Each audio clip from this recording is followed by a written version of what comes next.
Notre Père Céleste, c'est notre intention ce soir. Nous nous sommes rassemblés afin de croire, simplement croire le Seigneur Jésus. Il y a ici ce soir ceux qui sont malades et affligés, et nous avons consacré notre service à la guérison des malades et des corps brisés.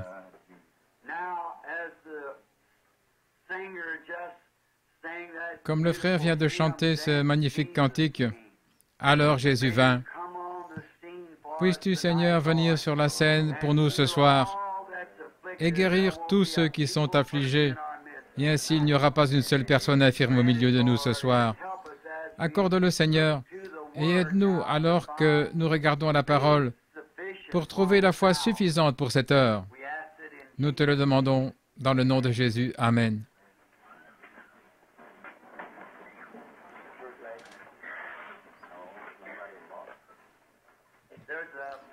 Il y a une paire de lunettes ici que quelqu'un a perdue et qui a été trouvée dans l'église. Si elles vous appartiennent, elles sont ici sur l'estrade, sur la chaire. Je sais que beaucoup travaillent et qu'ils doivent rentrer tôt chez eux. Ainsi, je ne parlerai pas très longtemps et ensuite il y aura une ligne de prière pour les malades. Cela me donne une occasion de me rattraper en m'occupant de quelques-unes des urgences qui étaient dans la pièce d'à côté et que j'ai examinées juste avant d'entrer et aussi cet après-midi. Certaines d'entre elles sont bien sûr très graves et violentes. J'ai fait des visites afin de prier pour les malades et j'ai vu la main de notre Seigneur Jésus guérir les malades et les affligés. Oh, comme il est merveilleux! Nous n'avons pas ces services de guérison très souvent, car généralement, le Saint-Esprit vient s'il y a un cas d'urgence et il le discerne très vite. Il le désigne et dit quelque chose à ce sujet. Quant aux autres, peut-être que ce n'est rien de très grave, et alors nous les laissons de côté.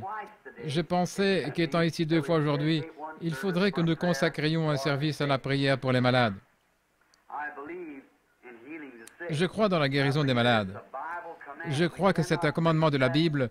Nous ne pouvons pas prêcher le plein évangile sans inclure cela.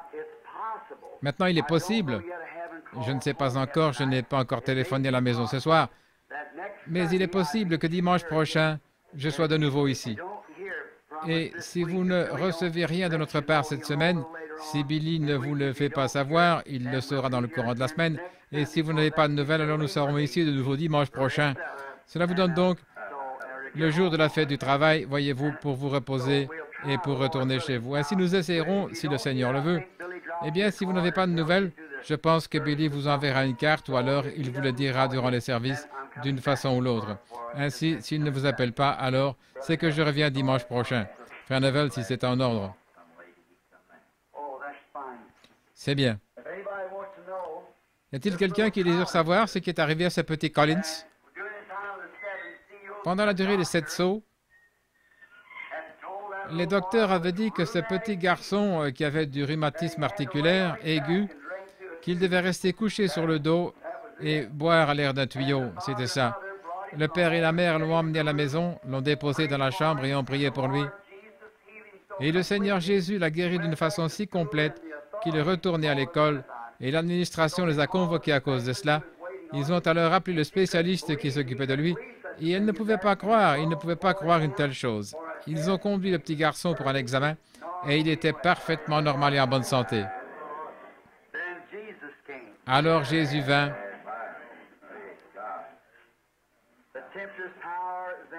Et la puissance du tentateur fut brisée. Vous savez, c'est étrange, j'allais demander à quelqu'un de chanter ce cantique ce soir, et alors que je m'occupais des personnes dans la pièce d'à côté, voici quelqu'un qui le chante. Alors Jésus vint. Si on n'avait pas chanté, j'aurais demandé à quelqu'un de le faire avant que je prenne la parole ce soir. Ainsi, il fait toutes choses parfaitement. Maintenant, beaucoup d'entre vous qui avez une longue distance à parcourir vont attendre jusqu'au matin, et j'apprécie cet effort. Certains d'entre vous rentreront chez eux ce soir parce qu'ils doivent reprendre le travail demain matin, de bonne heure, et je sais que c'est pénible. Et alors, quand je pense à cela, j'ai aussi des passes, vous savez, où j'ai le cafard. J'arrive à un point où ce qui me gêne, c'est que j'ai ces moments quand je suis surmené Et Satan vient me dire, eh bien, personne ne se soucie de toi. Au fond, vois-tu, tu n'as pas un seul ami dans le monde. Souvenez-vous que je ne suis pas immunisé contre la tentation. Je dois surmonter cela. Alors quand je regarde en arrière et que je vois quelque chose comme ceci, je lui mets sous les yeux et je dis, et puis ça, cela m'aide à vaincre. Et puis ça alors? C'est comme pour un certain de mes amis qui est assis dans la salle ici. Il y a un clan, une sorte de clan qui ne croit pas dans la guérison divine et qui est venu récemment vers ce jeune homme. Et il lui a dit, cette histoire qu'il prêche là-bas au sujet de cette guérison divine, ça ne vaut rien. Et cet homme habite dans le Kentucky, tout près d'une vieille dame qui, lorsque nous étions au camp d'Acton, se mourait du cancer. Et sa sœur vint à la réunion ce soir-là avec un mouchoir qu'elle avait pris dans son sac à main.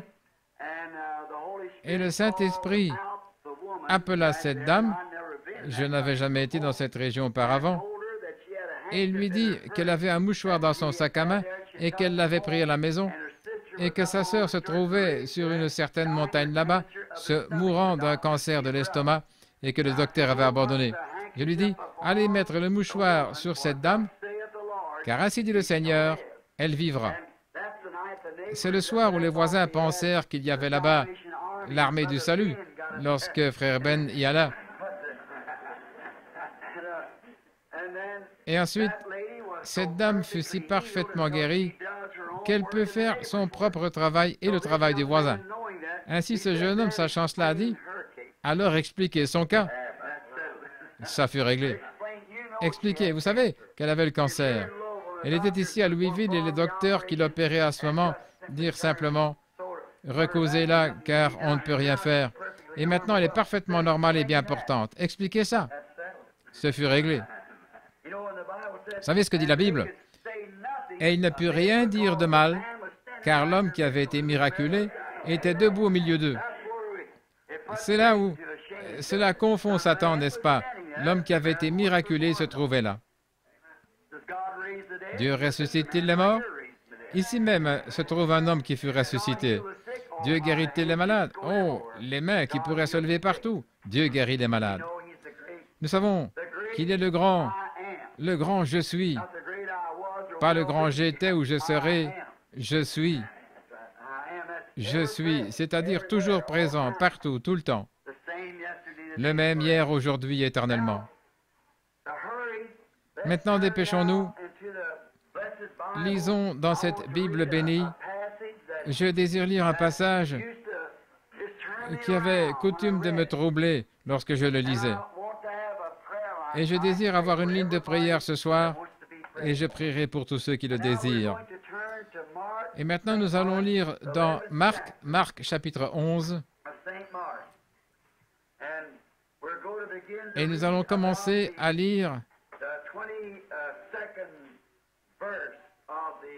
vers le verset 22 du chapitre 11 de Saint Marc. Beaucoup d'entre vous connaissent ce passage des Écritures. Il nous est très familier. C'était le passage auquel je pensais, frère Russell, quand il me parla au sujet de ces écureuils. C'était justement le passage auquel je pensais. Ça a toujours été une énigme pour moi. Il a dit, si vous dites, pas si je dis, mais si vous dites. Maintenant, lisons. Jésus prit la parole et leur dit, ayez foi en Dieu.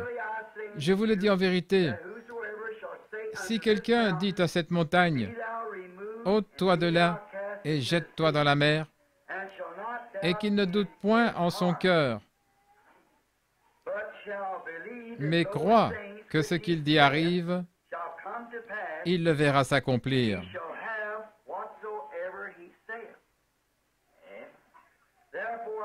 C'est pourquoi je vous dis, tout ce que vous demanderez en priant, croyez que vous l'avez reçu et vous le verrez s'accomplir. Et lorsque vous êtes debout faisant votre prière, si vous avez quelque chose contre quelqu'un, pardonnez, afin que votre Père qui est dans les cieux vous pardonne aussi vos offenses. Mais si vous ne pardonnez pas, votre Père qui est dans les cieux ne vous pardonnera pas non plus vos offenses.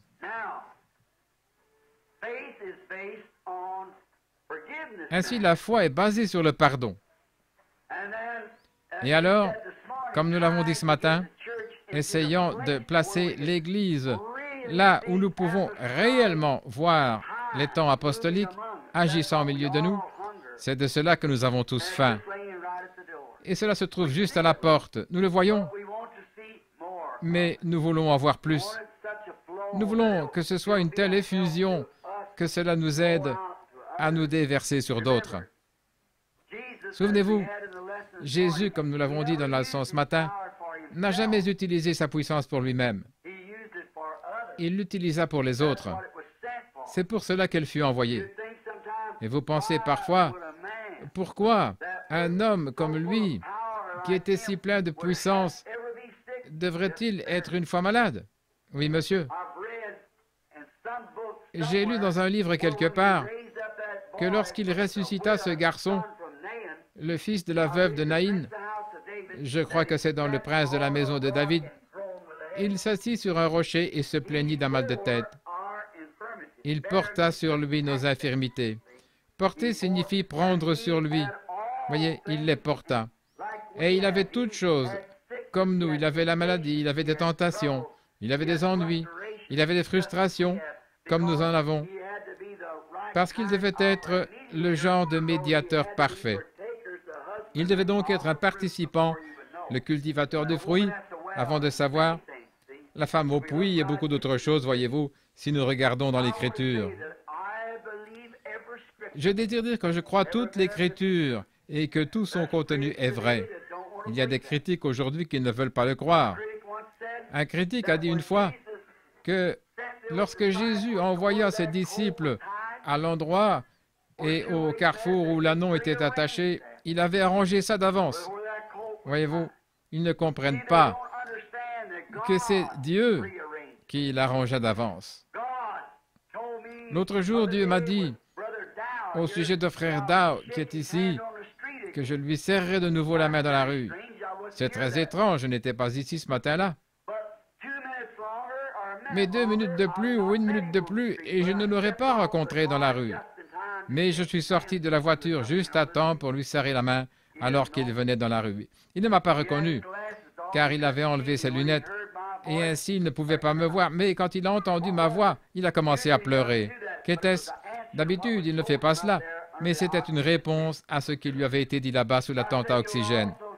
Je lui ai dit, de même, vous vous assiérez de nouveau dans l'église.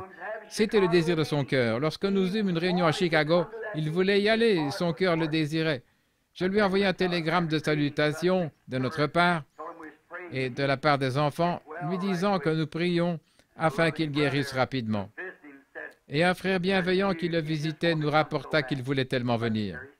Le voici avec nous ce soir, voyez-vous. Cela n'était pas préarrangé. C'est le même Dieu qui a arrangé cela. Il fait concourir toutes choses parfaitement et au moment précis.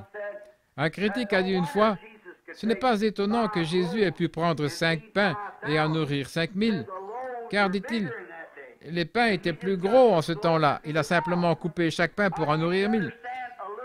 Je vous ferai remarquer que ce n'est qu'un petit garçon qui avait ça pour son dîner.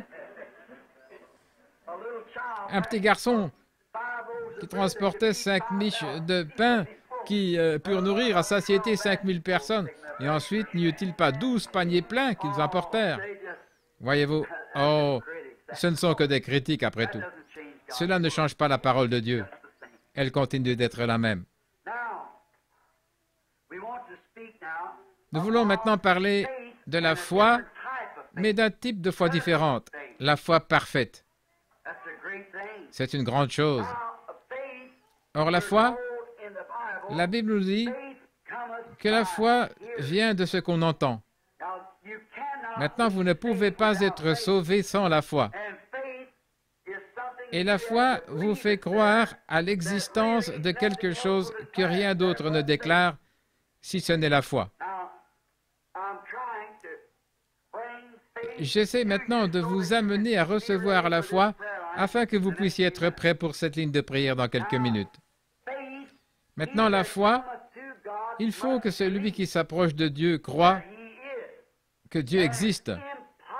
Et il est impossible de plaire à Dieu sans la foi.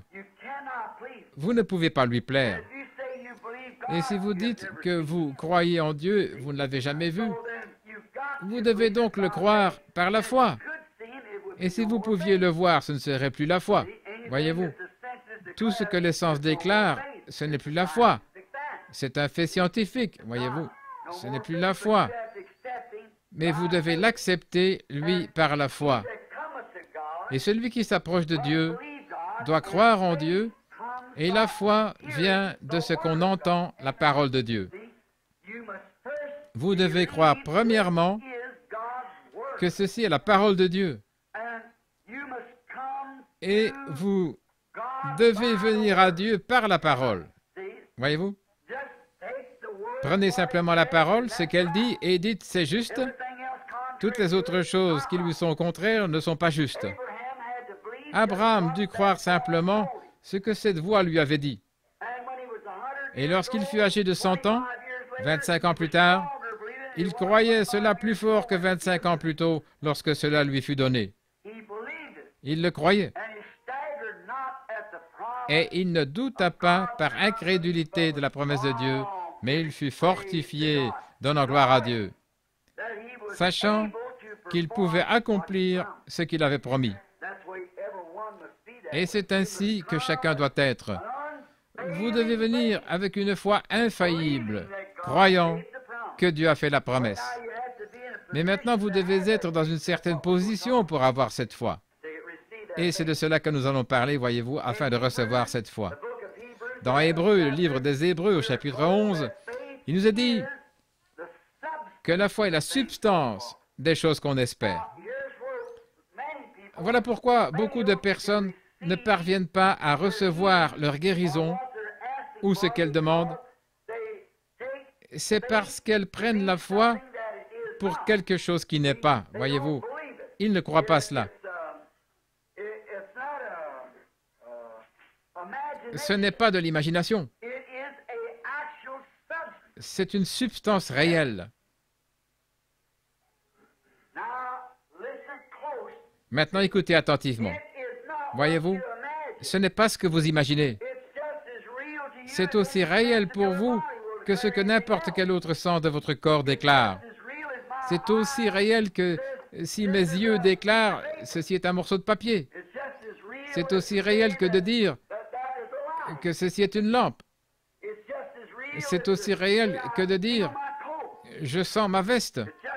C'est aussi réel que d'entendre ce bébé là-bas parler ou faire de petits bruits. Voyez-vous, c'est aussi réel que d'entendre de la musique. C'est aussi réel que tout ce que je goûte dans ma bouche. C'est à ce point réel, seulement vous ne pouvez pas le montrer à quelqu'un d'autre. Vous seul l'avez.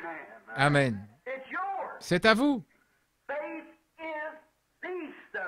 La foi est la substance, pas simplement un mythe.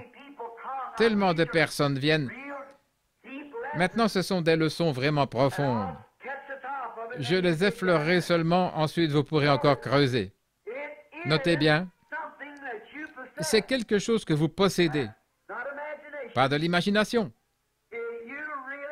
Si vous l'avez réellement, c'est aussi réel pour vous que n'importe quelle autre chose qu'il puisse y avoir. C'est aussi réel pour vous que de savoir que vous roulez en automobile, aussi réel pour vous que de savoir que vous êtes assis dans l'église, aussi réel pour vous que d'entendre ma voix. C'est une substance, pas une imagination, pas une émotion, mais c'est quelque chose que vous avez. Et cela vous vient en entendant la parole de Dieu, et cela seulement. La foi vient de ce qu'on entend et de ce qu'on entend la parole de Dieu. Cela fait alors que votre foi n'est pas dans un individu, elle n'est pas dans un homme, elle n'est pas dans une organisation, elle n'est pas dans un groupe de gens, Elle est en Dieu parce que Dieu est la parole. Votre foi est en Dieu. La foi vient en entendant la parole de Dieu. Alors quand Dieu, par sa parole, pas parce que quelqu'un d'autre a fait, ni parce que quelqu'un d'autre a dit, mais parce que la parole de Dieu dit. Il dit que toute parole d'homme soit un mensonge et la mienne reconnue pour vraie. Si vous voyez quelqu'un faire quelque chose par une parole, un acte de Dieu, une promesse de Dieu, beaucoup diront, je peux aussi faire cela, mais c'est de l'imagination. Et quand ils le font, vous les retrouvez ensuite naufragés quelque part. Cela doit être une substance. Alors c'est potentiellement de la foi. C'est quelque chose qui vous amènerait à la foi. Potentiellement, c'en est. C'est comme si vous me demandiez un chêne et que je vous donne un gland. Potentiellement, vous avez un chêne, mais il ne s'est pas encore développé. Mais quand il pousse vraiment, c'est un chêne. Et quand vous imaginez que Dieu fait ceci, mais quand cela vous est révélé, c'est alors de la foi. Une foi parfaite qui ne peut pas faillir. C'est la raison pour laquelle ces visions sont si extraordinaires pour moi. Parce qu'elles ont été reconnues juste chaque fois, voyez-vous. Et je sais qu'il l'a promis. Il a promis cela dans sa parole, et il vient ici et le promet pour ce jour. C'est pourquoi vous savez où vous tenez quand c'est lui qui le dit. Vous voyez, cela me donne la foi, parce que s'il ne fait rien qui soit contraire, il ne fait rien qui soit contraire à sa parole écrite, voyez-vous. Et si c'était contraire à la parole, je ne pourrais pas avoir foi en cela. Cela nous ramène directement à la parole, voyez-vous. La foi qui vient en entendant la parole de Dieu. Vous devez entendre la parole. La parole de Dieu est cette parole entièrement suffisante. Cette parole est tout ce dont vous avez besoin. La foi étant la substance, et dans Hébreu, nous découvrons ce qu'était la foi et ce que firent ceux qui l'avaient. Il y a souvent des personnes qui ont la foi aujourd'hui et qui demain ne l'ont pas, et le jour suivant, il y a autre chose. Mais aussitôt que Dieu l'ancre et que vous le voyez, il n'y a plus rien qui pourra vous ébranler. Sans quoi vous ne faites que tâter, tendre vers cela, présumer. Présumer signifie se hasarder sans autorité.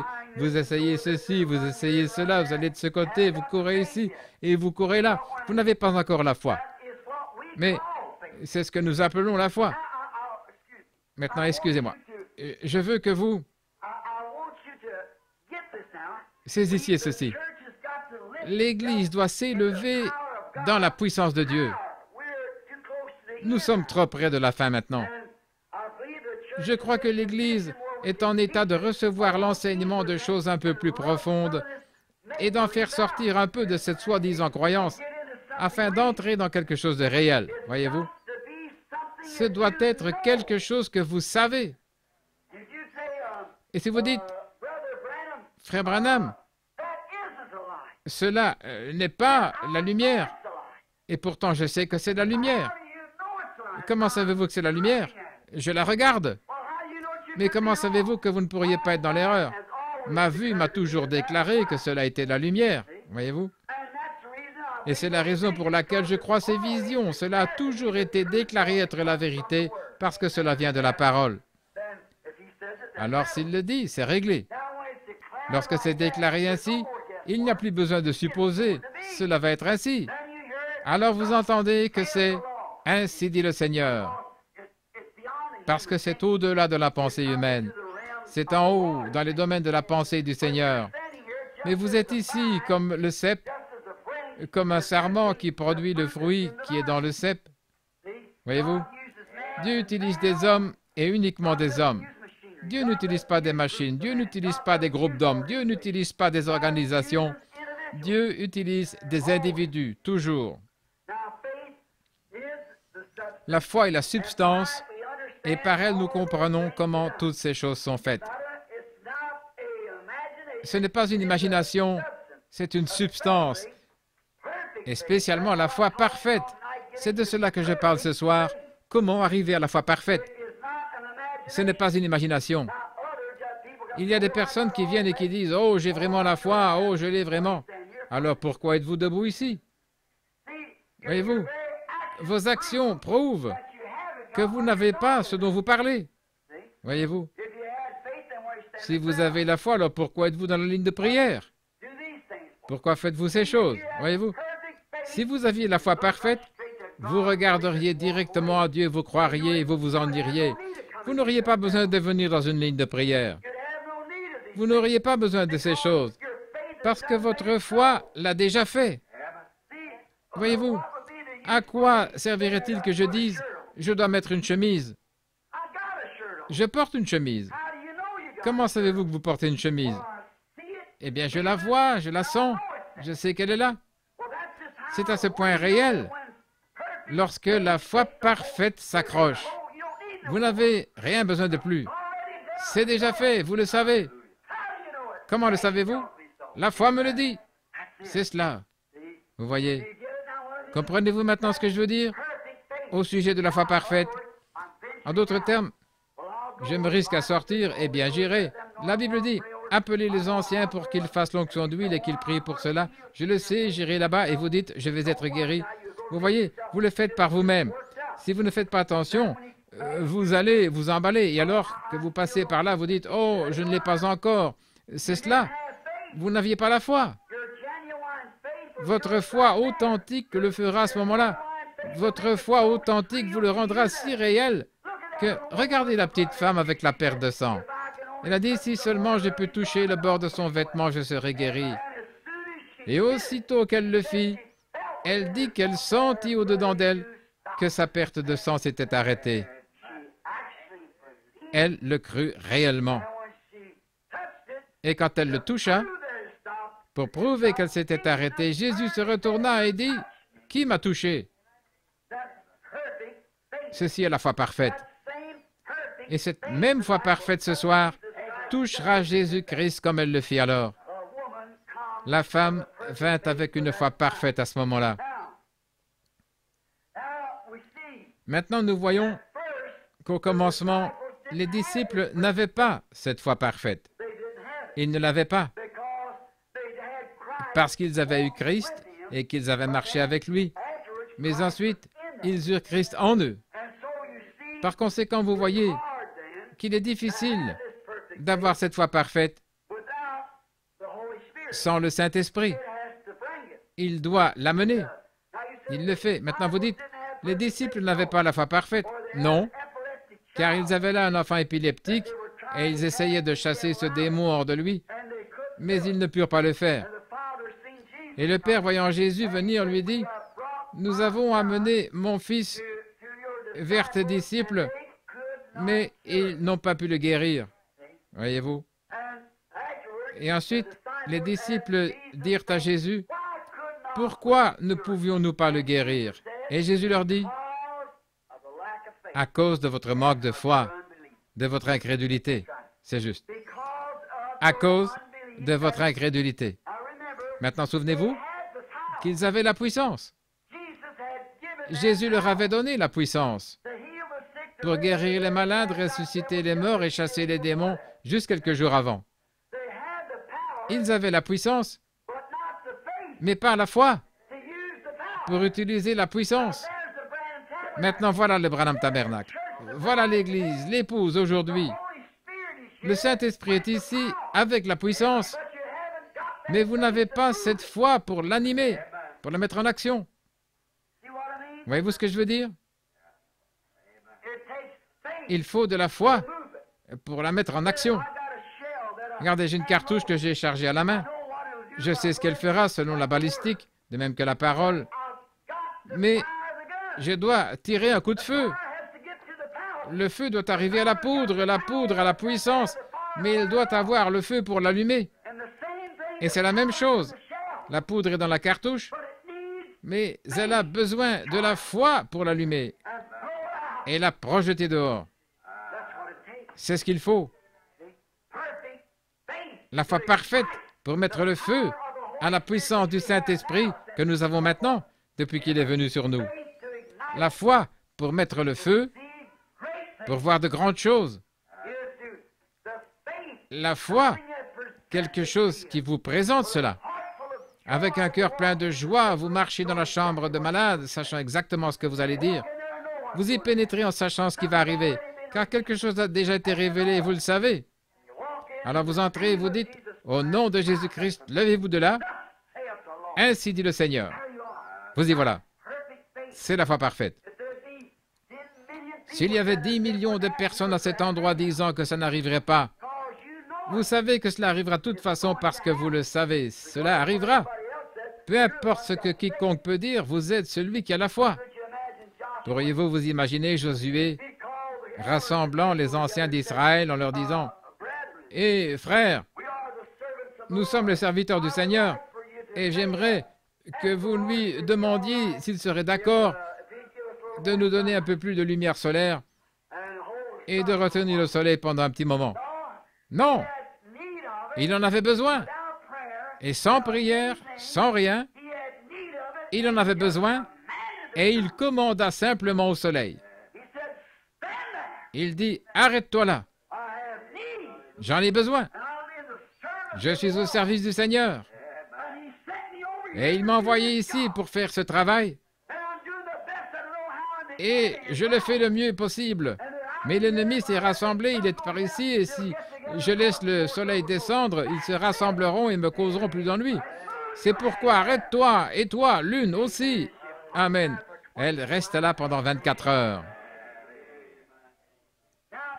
Maintenant, si le monde tourne et qu'il est arrêté et que le soleil soit resté à un endroit sans se déplacer, qu'est-il arrivé alors? Maintenant, si vous ne croyez pas cela, vous devenez un infidèle. Et alors, si vous le croyez, vous vous mettez à la science à dos parce qu'ils disent que si le monde s'arrêtait, il tomberait. Ainsi, qu'en est-il? Si vous dites que la parole de Dieu n'est pas juste, alors vous êtes un infidèle, voyez-vous, un incroyant. Mais cela arriva, c'est le principal. Je n'en connais pas la mécanique, mais cela arriva. Je ne connais pas la mécanique du Saint-Esprit, mais je sais qu'il tomba sur moi. Je ne peux pas en dire la mécanique, mais je connais les bénédictions. Tout ce que je désire connaître, ce sont les bénédictions du Saint-Esprit. Et la mécanique, c'est lui qui l'a fait marcher. C'est son secret. Ce garçon ne put pas être guéri parce que les disciples avaient la puissance. Jésus leur avait donné la puissance pour guérir toutes sortes de maladies, pour chasser les démons, pour purifier les lépreux et pour ressusciter les morts. Il leur avait donné la puissance, mais ils n'avaient pas la foi pour mettre en action la puissance qu'ils avaient. Alors ils questionnèrent Jésus et lui dirent, « Mais pourquoi n'avons-nous pas pu le faire? » Maintenant, souvenez-vous, ils avaient la parole, et la parole était à leur chair. Et la parole leur dit, « Je vous donne la puissance. » Amen. Je vous donne la puissance. Et ils avaient la puissance. Mais ils n'avaient pas la foi pour actionner la parole qui était en eux. Voyez-vous ce que je veux dire? Mais Jésus l'avait. Il était la parole. Et il avait la foi que ce qu'il disait arriverait. Il dit, « Oh, amenez-le ici. Jusqu'à quand vous supporterai-je? » Il avait la foi avec la puissance. Comment l'avait-il? Il a dit, « Je ne peux rien faire de moi-même. » Pourquoi? Parce qu'il avait confiance en ce qu'il était. Il avait confiance dans le fait qu'il savait qu'il était la parole. Et il avait foi en Dieu, qui avait fait de lui la parole. Il était Dieu, la parole. Et elle était en lui, et cela lui donna la foi parce qu'il comprit sa position. Il savait ce qu'il était parce que l'Écriture avait dit qu'il était cela. Chaque passage de l'Écriture s'enchaînait pour prouver qu'il était exactement ce que l'Écriture avait dit qu'il serait, et il savait qui il était. C'est pourquoi il avait confiance en ce que Dieu avait fait de lui. S'il fit ainsi, alors ne pouvons-nous pas, nous comme croyants, avoir confiance en ce que Dieu a fait de nous? Voici les signes qui suivront ceux qui ont cru. Il avait foi en ce qu'il était. Et si vous êtes un croyant, vous avez foi en ce que vous êtes. Vous êtes un croyant. Et si vous avez foi en Dieu, La Bible dit, si notre cœur ne nous condamne pas, alors si notre cœur nous condamne, nous ne pouvons pas avoir la foi. Mais si notre cœur ne nous condamne pas, alors nous avons la foi. Nous avons l'assurance envers Dieu.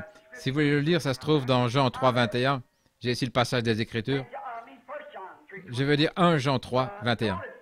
Remarquez, si notre cœur ne nous condamne pas, nous avons de l'assurance devant Dieu. Mais aussi longtemps que vous faites des choses qui sont fausses, vous ne pourrez pas vraiment avoir de l'assurance devant Dieu. Ainsi, voyez-vous, vous saurez automatiquement que vous êtes dans l'erreur. Vous vous remettez automatiquement à la place d'un pécheur, si vous savez que vous êtes dans l'erreur. Mais si votre cœur ne vous condamne pas, et si vous savez que vous êtes un croyant et qu'il n'y a rien entre vous et Dieu, vous pouvez demander ce que vous voulez, sachant que cela vous sera donné, parce que c'est la parole qui vous est donnée, comme elle le fut à ses disciples. Alors la seule chose que vous devez faire, c'est d'avoir foi en ce que vous êtes. Ayez foi dans ce que la parole dit que vous êtes. Jésus avait foi dans la parole de Dieu, qui disait ce qu'il était. Il est écrit de moi. David dans les psaumes, les prophètes et tous les autres, n'ont-ils pas parlé de lui? Je suis le pain de vie qui vient de Dieu et qui est descendu du ciel. Amen. Je suis cet arbre de vie du jardin d'Éden. Je suis toutes ces choses. Je suis celui qui suis. Il savait, avec cette foi parfaite, qu'il était le Messie oint et que l'Esprit de Dieu était sur lui. Il dit, de moi-même, je ne peux rien faire, mais c'est ma foi en Dieu. Dieu était en lui, la parole rendue manifeste. Et quand la parole de Dieu vient en vous, elle est rendue manifeste, car vous êtes un croyant. Voyez? Et un croyant, c'est la foi de Dieu agissant en vous. Vous aimez ça? J'aime enseigner ce qu'est réellement la foi. Il savait qui il était et sans l'ombre d'un doute, il savait qu'il était le Fils de Dieu. Il le savait.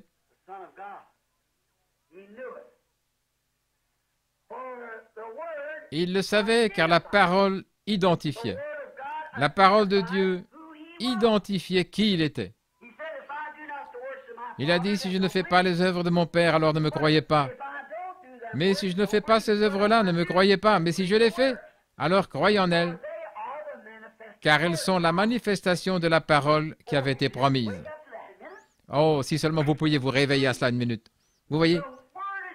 La parole elle-même identifiait qui il était. Et il dit, qui de vous me convaincra de pécher? En d'autres termes, qui peut me montrer que ma vie et mes œuvres n'accomplissent pas exactement ce qu'on attend du Messie? Personne ne peut rien dire, car c'est ce qu'il était.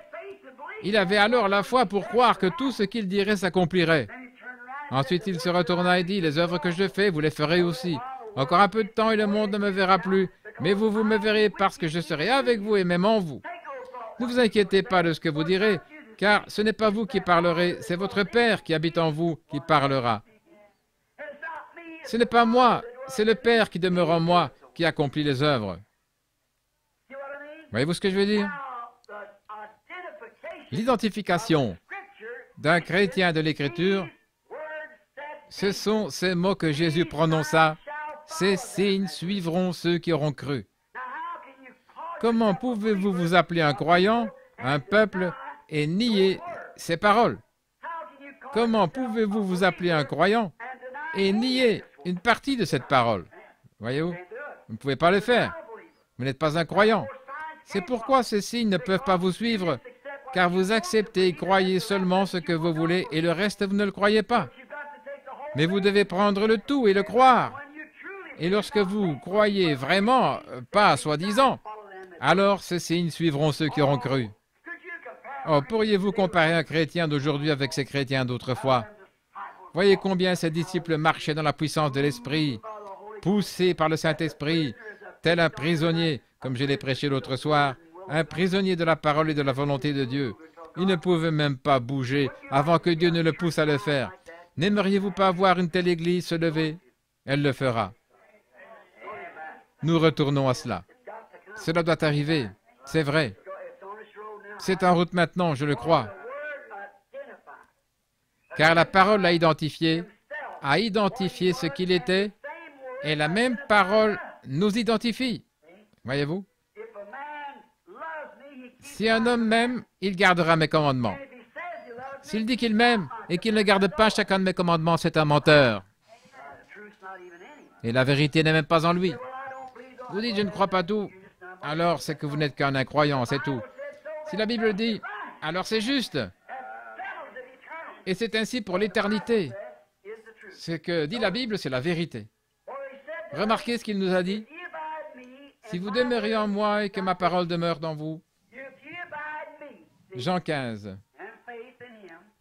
Si vous demeurez en moi, si vous avez foi en lui, si vous demeurez en moi et que ma parole demeure en vous, alors vous, demandez ce que vous voulez. Vous voyez, il savait qui il était. C'est pourquoi il avait la foi. La foi put produire lorsqu'il sut qui il était.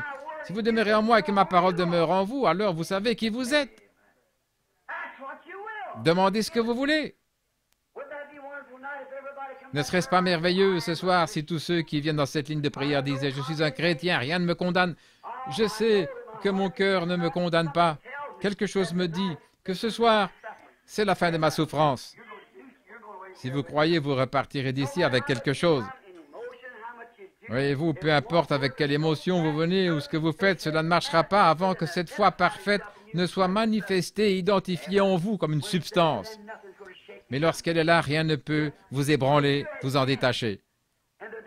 Si vous aviez le cancer et que le docteur vous ait dit hier que vous alliez mourir avant lundi matin, votre cœur est atteint, vous ne pouvez plus respirer, le cancer vous a rongé complètement, votre circulation sanguine s'est entièrement transformée en cancer, quel que soit votre état, et que quelque chose vienne avec la substance de cette foi véritable, que la foi parfaite devienne une substance en vous, vous ririez au nez de ce docteur. Vous seriez comme le vieil Élie lorsqu'il marchait devant l'idole en disant « Pourquoi m'appelez-vous pas un peu plus fort, voyez-vous? Peut-être qu'il est occupé. » Il savait ce qu'il allait faire, car Dieu lui avait dit ce qui allait arriver. Il dit que le Dieu qui répondra par le feu soit Dieu. Ils dirent « Nous acceptons cette proposition. » Et ils versèrent de l'eau sur les autels. Ils se firent des incisions et firent tout le reste. Et ils appelèrent « Ô Baal, réponds-nous. » Élie était aussi calme que possible. Il dit « Appelez un peu plus fort, il est peut-être occupé. Il est peut-être à la pêche, il fait peut-être quelque chose d'autre, vous voyez. Il est parti quelque part. » Il se moquait d'eux, parce qu'il savait que cela allait arriver. Oh, regardez ce qu'il fit lorsque tout fut en ordre. Il alla là-bas et dit « Éternel, Dieu d'Abraham, d'Isaac et d'Israël. » Il n'utilisa pas le nom de Jacob, filou. Il appela Israël, prince avec Dieu. Éternel Dieu d'Abraham, d'Isaac et de ce prince, Jacob, que l'on sache aujourd'hui que je suis ton serviteur et que j'ai fait ceci, non selon mon désir, ni de moi-même, mais sur ton ordre, selon ta volonté, et que c'est toi qui m'as dit ce qu'il fallait faire. Tu m'as montré que ces choses seraient ici. Maintenant, j'ai versé l'eau sur l'autel, j'ai fait toutes ces choses selon ton commandement. Maintenant que cela se sache, et quand il eut dit cela, le feu tomba des cieux. Il avait confiance qu'il tomberait parce qu'il avait la substance. Pourquoi? Parce que la parole l'avait dit. La Bible est la même parole de Dieu. Et quand vous pouvez recevoir la substance, ce qui est la foi parfaite, la substance que cette promesse faite par Dieu vous appartient. Comment vous sentez-vous, frère Branham, quand vous êtes là debout et que vous voyez venir des personnes parlant dans différentes langues? Avez-vous peur? Non, monsieur. Non. C'est lui qui l'a dit. Je n'ai encore jamais eu peur, parce que c'est lui qui me l'a dit. Et je crois que c'est la vérité. S'il me disait ce soir d'aller au cimetière présidentiel et de ressusciter demain George Washington, j'inviterais le monde entier et je dirais « Venez le voir s'accomplir. Amenez tous les critiques possibles et mettez-la aux alentours, car vous allez voir la gloire de Dieu. Mettez cette chaise à cet endroit afin que vous puissiez vous asseoir et vous reposer un petit peu. Il sera là dans un moment, aussitôt que je l'appellerai. » Lorsque je vis cette nuit, ou plutôt ce jour-là, ce petit garçon en Finlande, qui était étendu mort depuis une demi-heure, le corps écrasé, le sang coulant des yeux, du nez et des oreilles, ses petites jambes brisées dans ses petites chaussettes et ses pieds sortant du bout de ses chaussettes, plus de souliers. Alors que je regardais, je pensais, ça devrait être ce garçon-là. J'ai dit, dites, regardons à la fin de cette Bible, frère Moore.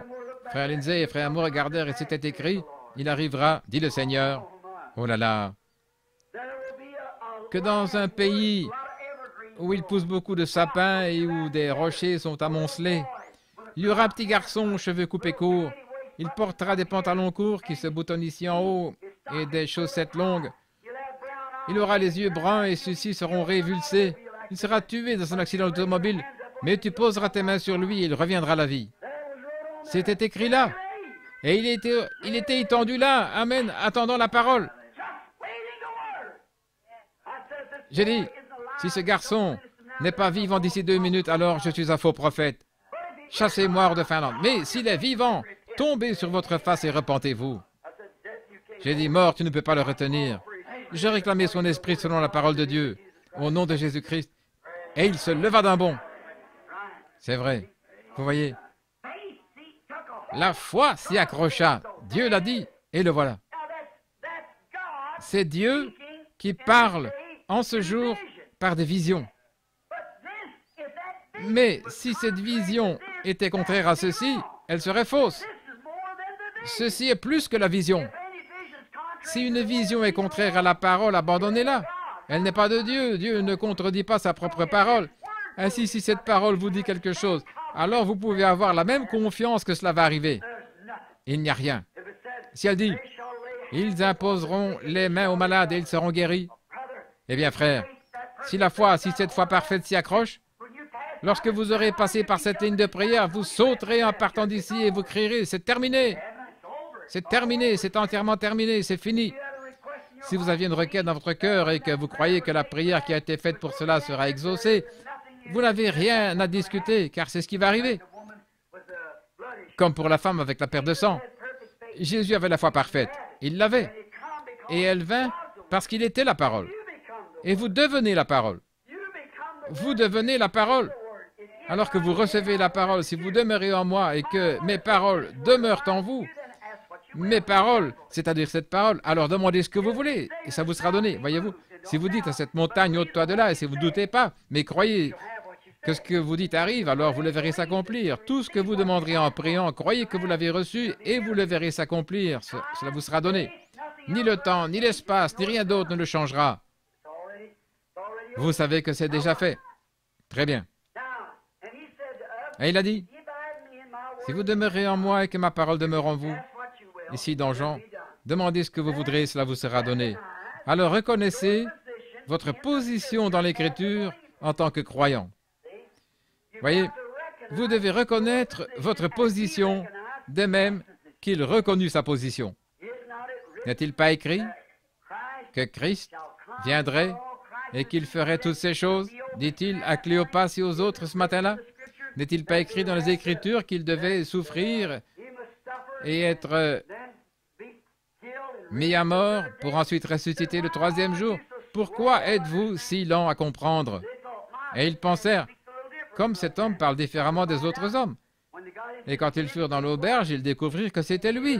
Voyez-vous, leurs yeux étaient empêchés de le reconnaître.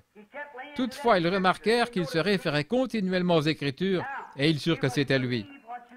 Vous devez croire en ce que vous demandez. Si vous êtes un croyant, reconnaissez-vous comme tel. Reconnaissez que ces choses sont pour vous. S'il y a une condamnation dans votre vie, commencez par rectifier cela, voyez-vous. Si vous avez une condamnation, vous pouvez demander à Oral Roberts et à une douzaine d'autres personnes qui ont la foi de venir ici et de prier pour vous, de sauter en bas, en haut et de verser de l'huile sur vous, 5 litres à la fois. Mais ça ne bougera toujours pas, c'est vrai. Qu'arrive-t-il à ceux qui ne sont pas guéris dans les réunions de Oral? Je les retrouve dans la ligne de prière, vous l'entendez dire. On a déjà prié pour vous. Un homme avec des cheveux foncés, assez grand, ayant une forte mâchoire, c'est Oral Roberts, voyez-vous. Et c'était dans une telle ville, à un endroit appelé ainsi. Oui, c'est vrai, voyez-vous. Tel homme a prié pour vous, vous voyez comme cela. Mais voici votre problème, voyez-vous. Allez rectifier cette chose. Allez là-bas et confessez ce péché à votre mari ou à votre femme. Allez faire cette chose. Cela ne vous fera jamais de bien, peu importe qui prie pour vous, avant que vous ne rectifiez cela. La condamnation est dans votre cœur et Dieu ne viendra pas dans un cœur qui est condamné. Dieu n'y habite pas. Vous devez le rectifier. Ensuite, quand vous l'avez, vous devez avoir la foi. Si tout est juste, vous devez avoir la foi et croire. N'ayez pas peur. Dans le livre de Job, il est dit que Job eut peur. Et ce qu'il craignait arriva effectivement. Qu'est-ce qui en fut la cause? Sa crainte. C'est ce qui le fit arriver. Sa foi l'aurait gardé de cela. Mais sa crainte le lui amena. Il avait peur que cela n'arrive et cela arriva. S'il avait su que cela n'arriverait pas, cela ne serait pas arrivé. Voyez-vous ce que je veux dire? Si vous avez peur lorsque vous venez dans la ligne de prière, que vous pensez peut-être que je n'ai pas une foi suffisante, cela n'arrivera jamais, ne vous inquiétez pas. Mais si vous savez que cela va arriver, cela arrivera, voyez-vous? C'est la substance de quelque chose. Job craignait que ces choses ne lui arrivent, et elles lui arrivèrent. Si vous craignez que votre maladie ne vous quitte pas, elle ne vous quittera pas. Si vous avez la foi, elle vous quittera. Demandez à n'importe quel médecin. La première chose qu'il fera, c'est vous donner confiance dans les médicaments qu'il vous donne.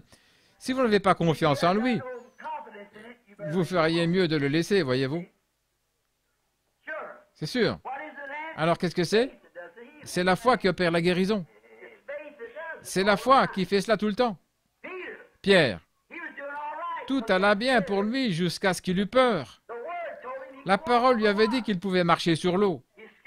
Il eut peur. D'abord, il pensa que c'était un fantôme. Et il dit, « Seigneur, si c'est toi, ordonne que j'aille vers toi sur les eaux. » Il dit, « Viens. » C'est exactement la même chose que Jacques 5, 14 et que Marc 16. Le même Dieu qui a dit cela, il a dit, « Viens. » Et ainsi, il commença à marcher. Tout allait bien. Il sortit du bateau. Il commençait à marcher.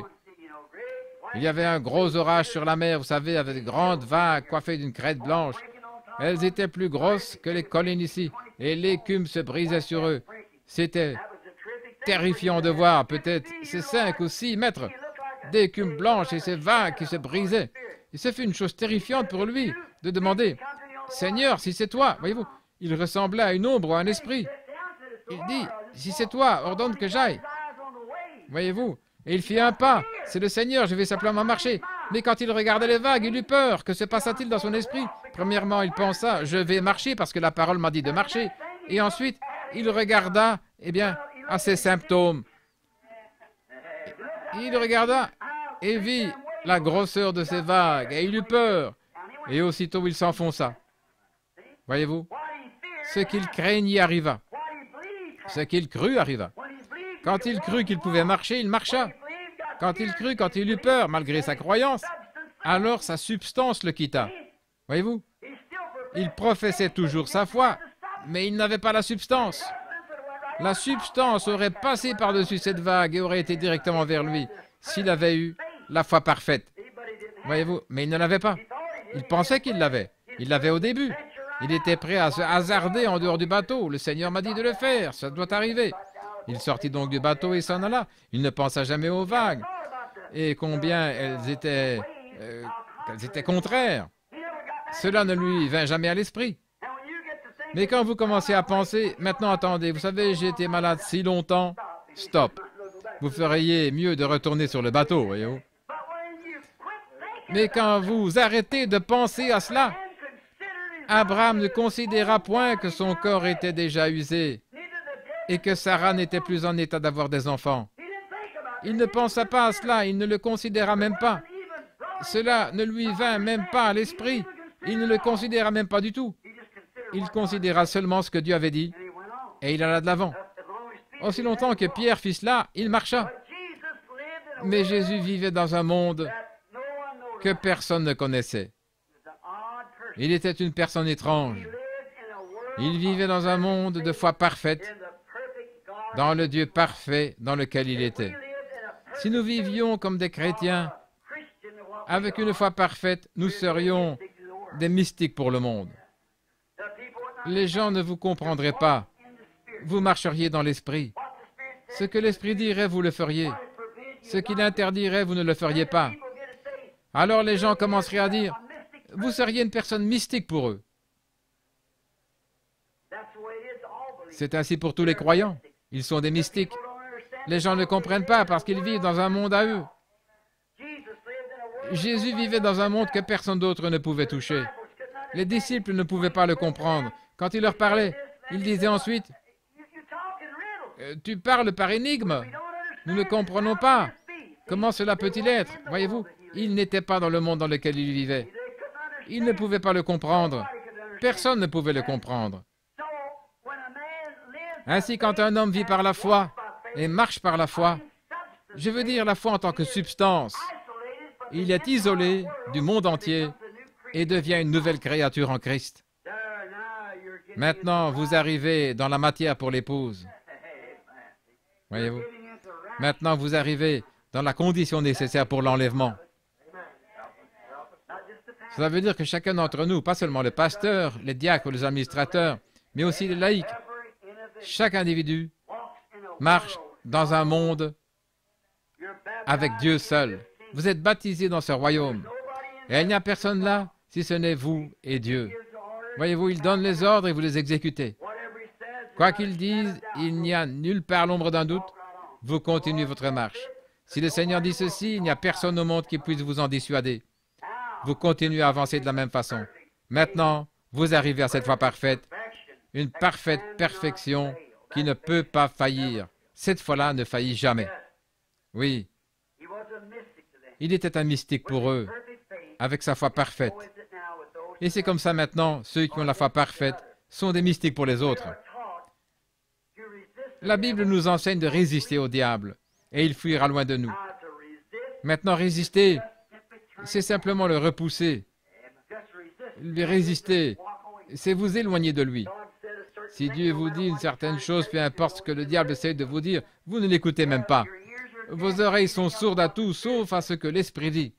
Voyez, que celui qui a des oreilles entende ce que l'Esprit dit aux églises. Celui qui possède un poste d'écoute capte ce que l'Esprit dit aux églises. Ce que Satan dit, je ne peux pas, cela n'a rien à voir. Si vous enseignez cela, la dénomination vous jettera dehors. Cela n'a rien à voir. Il continue à avancer de la même façon. Que celui qui a des oreilles entende ce que l'Esprit dit aux églises. Vous savez qu'il est constamment dit dans la Bible que celui qui a la foi, que celui qui a des oreilles pour entendre, entende. Que celui qui a de l'intelligence calcule le nombre de la bête. Toutes ces différentes choses. Que celui qui a le dise aux autres, afin qu'ils puissent en avoir. Et c'est de la foi que nous parlons maintenant. La foi que vous devez avoir, cette foi parfaite. Cette foi qui dit oui. Et il n'y a rien qui puisse dire non. Lorsque Dieu dit oui. Vous voyez? Quand il dit oui, c'est oui. Et rien ne peut vous l'enlever. Avec sa foi parfaite, il était très étrange. Et le diable ne resta pas autour de lui très longtemps. Nous avons eu cela dans la leçon ce matin, lorsqu'il vint en bluffant avec cette grande conception intellectuelle. Pour narguer Jésus, il découvrit qu'il avait touché une ligne de courant de 10 000 volts. Et cela le jeta de nouveau en arrière. Oui, monsieur. Et il dit, il est écrit, l'homme ne vivra pas de pain seulement. Il reçut alors un choc. Il revint un peu plus doucement la fois suivante, lorsqu'il dit, tu es un grand homme, tu peux te mettre ici en haut et être quelqu'un. Arrière de moi, Satan. Oh là là, ce qu'il rencontra, tu ne tenteras point le Seigneur ton Dieu. Voyez, il prouva à Satan qu'il était le Seigneur Dieu. Car il est écrit, tu ne tenteras point. Si Satan n'avait pas reconnu que c'était le Seigneur Dieu, il aurait dit, attends une minute, tu n'es pas cette personne. Mais il savait faire mieux que de dire cela à Jésus. Il savait sur quel terrain se tenir. Jésus dit, tu ne tenteras pas le Seigneur ton Dieu. C'est ce qu'il était. Et Satan savait faire mieux que de dire cela, car les œuvres de Jésus avaient déjà prouvé qu'il était le Seigneur ton Dieu. Notez. Voici un autre point. La foi parfaite a la maîtrise de toutes les circonstances. La foi parfaite maîtrise toutes les circonstances, peu importe ce que c'est. Elle le maîtrise. Maintenant, regardez. Quand vous croyez quelque chose ou que vous faites quelque chose et que vous avez foi en ce que vous faites, peu importe ce que sont les circonstances, elles n'ont rien à voir. Elle maîtrise ces circonstances. Si c'est dans une chambre de malade et que le Seigneur est révélé que cette certaine chose va arriver, vous le dites et vous allez de l'avant. Ne posez pas de questions. C'est déjà fait. Allez de l'avant. Elle maîtrise toutes les circonstances. Eh bien, si vous faites ceci, un tel va faire cela. Voyez, elle a déjà maîtrisé cela. La foi croit que Dieu le mènera à bien. Je ne sais pas comment il le fera, mais il le fera de toute manière. Voyez-vous, elle maîtrise toutes les circonstances. Et la foi et l'amour sont parents. Car vous ne pouvez pas avoir la foi à moins d'avoir l'amour, parce que votre foi est dans un Dieu qui est l'essence même de l'amour. La foi et l'amour travaillent ensemble. Tenez, c'est comme un jeune couple, vous prenez un jeune homme et une jeune fille qui tombent amoureux l'un de l'autre. Alors qu'ils vont de l'avant et qu'ils commencent à mieux se connaître, leur cœur commence à battre à l'unisson. Voyez-vous? Pourtant, ils ne sont pas encore mariés et femmes, mais leur amour les lie et ils ont confiance l'un dans l'autre. Maintenant, s'ils s'aiment vraiment, ils s'aiment vraiment. Et si vous savez que cette fille vous aime, et si elle sait que vous l'aimez, vous avez confiance, vous avez foi l'un dans l'autre. Vous avez foi l'un dans l'autre. Si vous ne l'avez pas, vous feriez mieux de ne pas vous marier.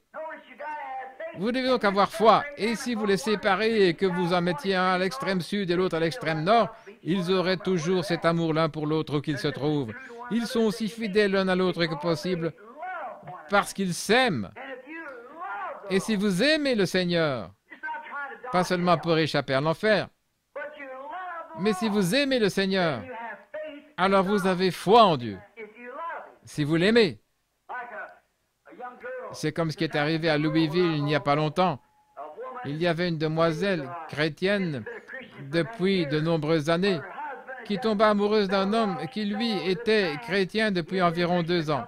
Et ainsi, ils se marièrent et ils s'aimaient et avaient confiance l'un dans l'autre. Et ils se marièrent. Et la femme dit à son mari, « Chérie, ça doit être difficile pour toi, car tu n'es qu'un jeune chrétien et tu as dû passer par tant de choses. » Car il buvait. Elle dit, « Tu as dû passer par tellement de choses et je dois être terriblement tenté. » Elle dit, « Je veux que tu saches une chose. Si tu tombes, si tu as une tentation et que tu y succombes, ne reste pas loin de la maison, mais reviens. Reviens ici, parce que je serai ici même à t'attendre et je t'aiderai à prier jusqu'à ce que tu aies la victoire. Je resterai avec toi, parce que lorsque je t'ai épousé parce que je t'aimais. Et peu importe ce que tu es, je t'aimerai toujours. » Quelques jours après ça, alors qu'il mangeait son dîner avec d'autres hommes dans la chaufferie, il leur parla de cela et leur dit, « Comment un homme pourrait-il faire une seule fois quelque chose de mal quand il y a quelqu'un qui vous aime ainsi, voyez-vous? Comment pourriez-vous abuser de cette confiance? » Et lorsque nous étions des pécheurs, étions sans Dieu, éloignés de lui dans le monde, dans la saleté, dans la boue, comme j'en ai parlé ce matin, Dieu est venu à nous. Dieu vous a cherché. Vous n'avez jamais cherché Dieu. Nul ne peut venir à moi si le Père ne l'attire. Et Dieu est venu dans la saleté où vous étiez. Vous y a cherché et vous en a fait sortir. Cela devrait créer un amour parfait. Regardez ce que vous étiez et regardez ce que vous êtes. Qui a fait cela? Quelqu'un qui vous aimait. Alors ne pouvez-vous pas avoir foi dans ce qu'il vous a promis? Un réel et véritable amour créera en vous la confiance dans sa parole. Il m'a pris alors que je n'étais rien, et je ne suis toujours rien, mais je suis dans sa main. Il m'a pris, et il m'a aimé alors que j'étais repoussant. Il vous a aimé alors que vous étiez repoussant, mais il vous a transformé. C'est ce que je disais, la sœur de couleur, cette fois-là, dans son témoignage. C'est ce qu'elle disait, je ne suis pas ce que je devrais être, et je ne suis pas ce que je voudrais être, mais je ne suis plus ce que j'étais. Elle savait qu'elle avait fait du chemin, et que quelque chose était arrivé. Et c'est ainsi. Si Dieu, quand j'étais séparé de lui, m'aima à tel point qu'il se baissa pour me ramasser, cela me donne confiance dans le fait qu'il désire m'utiliser. Il a un but en faisant cela. Il a vu quelque chose en moi. Il a vu quelque chose en vous. Il avait une raison de vous sauver. Regardez les gens qui ne sont pas sauvés aujourd'hui. Regardez les millions qu'il aurait pu prendre à votre place. Mais il vous a pris, vous. Amen. Personne ne peut prendre votre place. Amen. Vous êtes dans l'économie de Dieu. Personne ne peut le faire. C'est son amour envers vous. Alors votre amour ne va-t-il pas s'élever de nouveau vers lui? C'est là une affaire d'amour. Peu importe la situation, les circonstances sont maîtrisées par cet amour qui crée la foi. Quand Dieu vous aime et que vous aimez Dieu et que vous vous aimez l'un l'autre, cela apporte la foi. Très bien. Alors, rien ne peut empêcher que cela produise exactement ce que Dieu a promis de faire. Maintenant, regardez. La foi parfaite est pure, aussi pure que l'amour. Voyez, lorsque vous aimez quelqu'un et que vous avez de l'amour pour votre mari ou pour votre femme, il n'est pas nécessaire que quelqu'un vienne vous dire que vous ne le faites pas, parce que vous le faites, et vous le savez. Maintenant, si je vous demandais, comment pouvez-vous prouver que vous le faites? Oh, je le prouve par la manière dont je vis vis-à-vis de lui. Voyez, je suis une épouse fidèle et honnête. Je suis un mari loyal et honnête. Et cela prouve que j'aime ma femme ou que j'aime mon mari. Voyez-vous, votre vie prouve ce que vous êtes. C'est ainsi pour le christianisme. Votre foi. Vous avez confiance l'un dans l'autre. Cela est pur. Et il y a quelque chose de réel que vous ne pouvez pas montrer à quelqu'un d'autre. Pourtant, vous l'avez et vos actions le prouvent. Et quand vous avez une foi pure et sans mélange, pareil à l'amour que vous avez pour votre compagnon, alors vous le prouvez par la façon dont vous agissez. Vous ne vous plaignez plus, car vous savez que c'est accompli. Et vous allez simplement de l'avant, peu importe à quoi ressemblent les choses ou ce que quiconque dit. Vous savez ce qui est arrivé. Vous savez que c'est fini, tout autant que vous savez que vous aimez votre mari, tout autant que vous savez. Voyez-vous, l'amour et la foi doivent aller ensemble. Ils sont parents, ils aiment. L'amour produit la foi. Lorsque Satan nous tente, nous devons lui résister avec une foi parfaite dans une parole parfaite comme le fit Jésus. La parole de Dieu est parfaite. Nous devons avoir une foi parfaite dans cette parole parfaite et résister à Satan. Maintenant, dépêchons-nous. Par sa foi dans sa parole, il est vainqueur. Nous pouvons tout vaincre, à la fois la mort, l'enfer et la tombe. Nous savons que Dieu est Dieu et que par une foi parfaite, dans une parole de Dieu parfaite, il vainquit tout ce qui entra en contact avec lui. La mort ne pouvait même pas tenir en sa présence. La maladie ne pouvait pas tenir en sa présence. De lui coulait comme des rivières de vertu, et cela coulait constamment. La vertu sortait de son vêtement. Ces gens se couchaient dans son ombre et s'avançaient pour toucher de leurs doigts son vêtement, et ils étaient guéris. Après que cette femme eut fait cela, tout le monde voulait toucher son vêtement, parce qu'ils avaient vu que de lui sortait constamment de la vertu qui coulait comme un fleuve. Il était là marchant dans un monde avec la foi parfaite, parce qu'il était la parole. Et maintenant, si vous demeurez en moi, au travers de lui, il vous apporta la parole, et que mes paroles demeurent en vous, alors marchez de la même manière, des vertus coulant de vous, des rivières, des fontaines de bénédiction de Dieu se déversant sur les gens. Voyez-vous ce que je veux dire? Vous ne le simulez pas, ce n'est pas du bluff, vous ne l'imaginez pas. Cela arrive effectivement et vous le voyez. Si vous ne faites que l'imaginer, ça ne vous fait aucun bien. Mais si c'est réellement là, cela arrive vraiment. Maintenant, remarquez.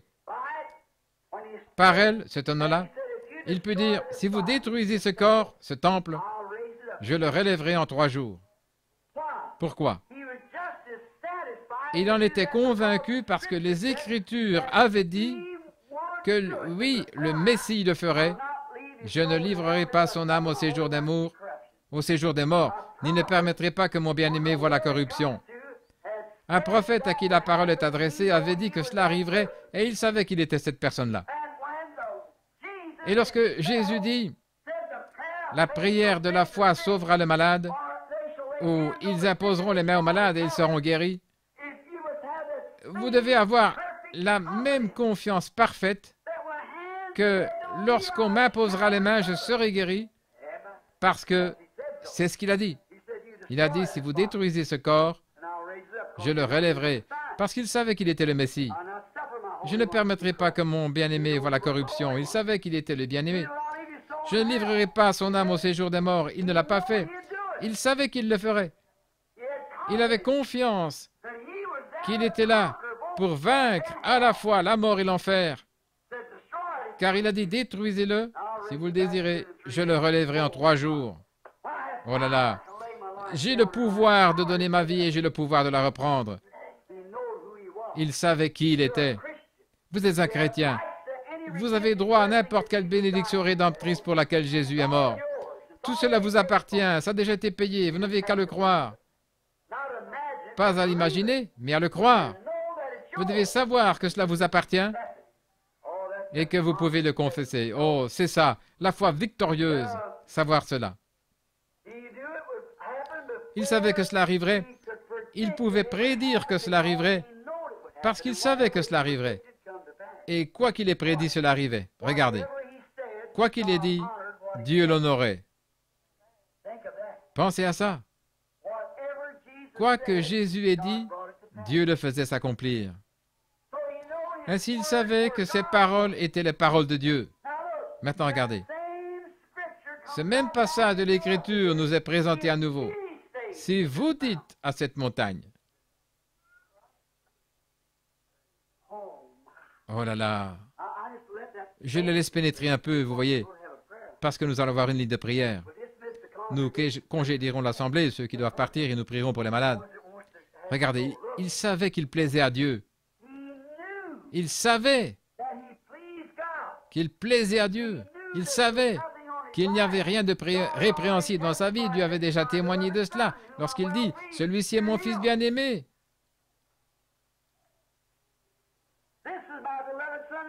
En qui j'ai trouvé mon plaisir. Écoutez-le, celui-ci est mon fils bien-aimé. Le jour de son baptême, j'ai trouvé mon plaisir à faire ma demeure en lui, et rien ne peut le condamner. Maintenant, quand le même Dieu vient à vous, et qu'il trouve son plaisir à habiter en vous, et trouve son plaisir à honorer votre parole, votre décision, quelle fut la décision de Josué? Soleil, arrête-toi! Et il s'arrêta. Amen. Certainement. Quelle fut la décision de Moïse? Il leva son bâton sur une rivière comme cela et réclama qu'elle s'ouvre. Et elle s'ouvrit, voyez-vous, quoi que vous demandiez. Et si vous dites à cette montagne, ôte-toi de là, et si vous ne doutez pas, dans votre cœur, mais croyez que ce que vous dites arrive, vous le verrez s'accomplir. Cela vous remet dans la parole. Maintenant, ce n'est pas du petit lait. Cela vous y remet. Je sais que cela veut peut-être passer par-dessus vos têtes, voyez-vous, parce que cela ne peut pas s'ancrer. Mais une réelle et véritable foi le saisit en ce moment. Je l'ai vu, les amis. Voici cette Bible qui est ouverte devant moi. Je l'ai vu arriver. Et je sais que c'est la vérité. Je sais, Dieu dans le ciel le sait, qu'il se peut que je ne vive pas assez longtemps pour pouvoir finir ce message. Mais je sais que c'est arrivé. Je l'ai vu moi-même. Je suis un témoin de l'accomplissement de cette parole. Et je sais que c'est la vérité. Vous le dites. Et puis vous restez là et vous voyez le Créateur créer un être vivant juste devant vos yeux. Vous secouez la tête et vous posez des questions. Et ensuite, vous regardez autour de vous et vous le voyez en créer un autre, exactement pareil. Parce que vous l'avez dit. Et quand vous venez par ici et vous dites, il y en aura un autre là, et vous regardez et le voilà. Maintenant, c'est la vérité. Oh, où devrions-nous être? Voilà la foi parfaite. Pas de vision. Prenons simplement la parole. Je n'ai jamais vu l'écureuil. Il a simplement prononcé ce passage des Écritures, de ce qu'il était. Et dis-le. Et ne doute pas. Et ce que tu as dit sera là. Et j'ai pris Dieu à sa parole et il était là. C'est vrai. C'est aussi puissant. Mes amis, en tant que votre pasteur, c'est aussi puissant que lorsque Josué arrêta le soleil. parce que le soleil était déjà là. Les éléments se déplaçaient et il arrêta leur mouvement. Mais ici, il a apporté quelque chose qui n'était pas là. Il a créé. Je suis si content de connaître le Dieu qui peut un jour prendre la poussière de la terre et sans qu'il n'y ait rien, me rappeler de nouveau à la vie après que j'ai été enterré dans la tombe. Oh là là, c'est cela. Ma foi regarde à toi, toi agneau du calvaire. Si vous le dites et si vous ne doutez pas, mais croyez que ce que vous dites arrive, vous le verrez s'accomplir. Voyez-vous, croyez que cela arrivera. David dans les psaumes parla de lui. Et avec cette foi, il prit sa puissance et s'occupa des autres. Il ne la garda pas seulement pour lui-même, mais avec elle, il s'occupa des autres. Il fit aussi l'impossible pour sauver les autres. Et il peut faire la même chose maintenant. Il a promis la même foi aux croyants dans sa parole. Et Jean, comme il l'a dit, dans Saint Jean 14, 12, Marc 16, et aussi dans Marc 11, 23, que nous venons de lire. Maintenant, regardez. Il nous est apparu sous la même forme que dans l'Ancien Testament et que dans le Nouveau Testament. Et il a fait connaître le même Christ par la même parole. Et je vous déclare que Christ est le Saint-Esprit. Le mot Christ signifie le oint, une personne qui est ointe. C'est cela le Christ. Le oint. Combien savent que c'est vrai? Le oint. Il est dit qu'il y aurait un homme qui serait oint. Oint de quoi? La Bible dit, dans Acte 2, que Jésus de Nazareth, cet homme à qui Dieu rendit témoignage et qu'il oignit du Saint-Esprit, s'en alla et fit de grandes œuvres. Et Dieu manifesta et prouva qu'il était dans cet homme. Et maintenant, nous devenons, en étant oints par ce même esprit, des messiettes oints, des messies des derniers jours, pour faire resplendir la résurrection de Jésus-Christ, pour montrer qu'il n'est pas mort, mais qu'il est dans la forme du Saint-Esprit dans son peuple, et qu'il agit au milieu de son épouse. Il est amoureux d'elle. Il se déverse en elle. Ils deviennent un pour le souper des noces.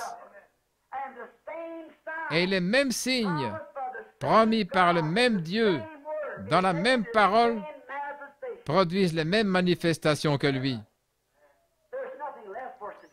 Il ne nous reste plus rien d'autre à faire que de croire. Et croire cela, c'est la substance. Et cela crée une foi parfaite. Pensez combien nous sommes engourdis. Pensez une minute. Regardons.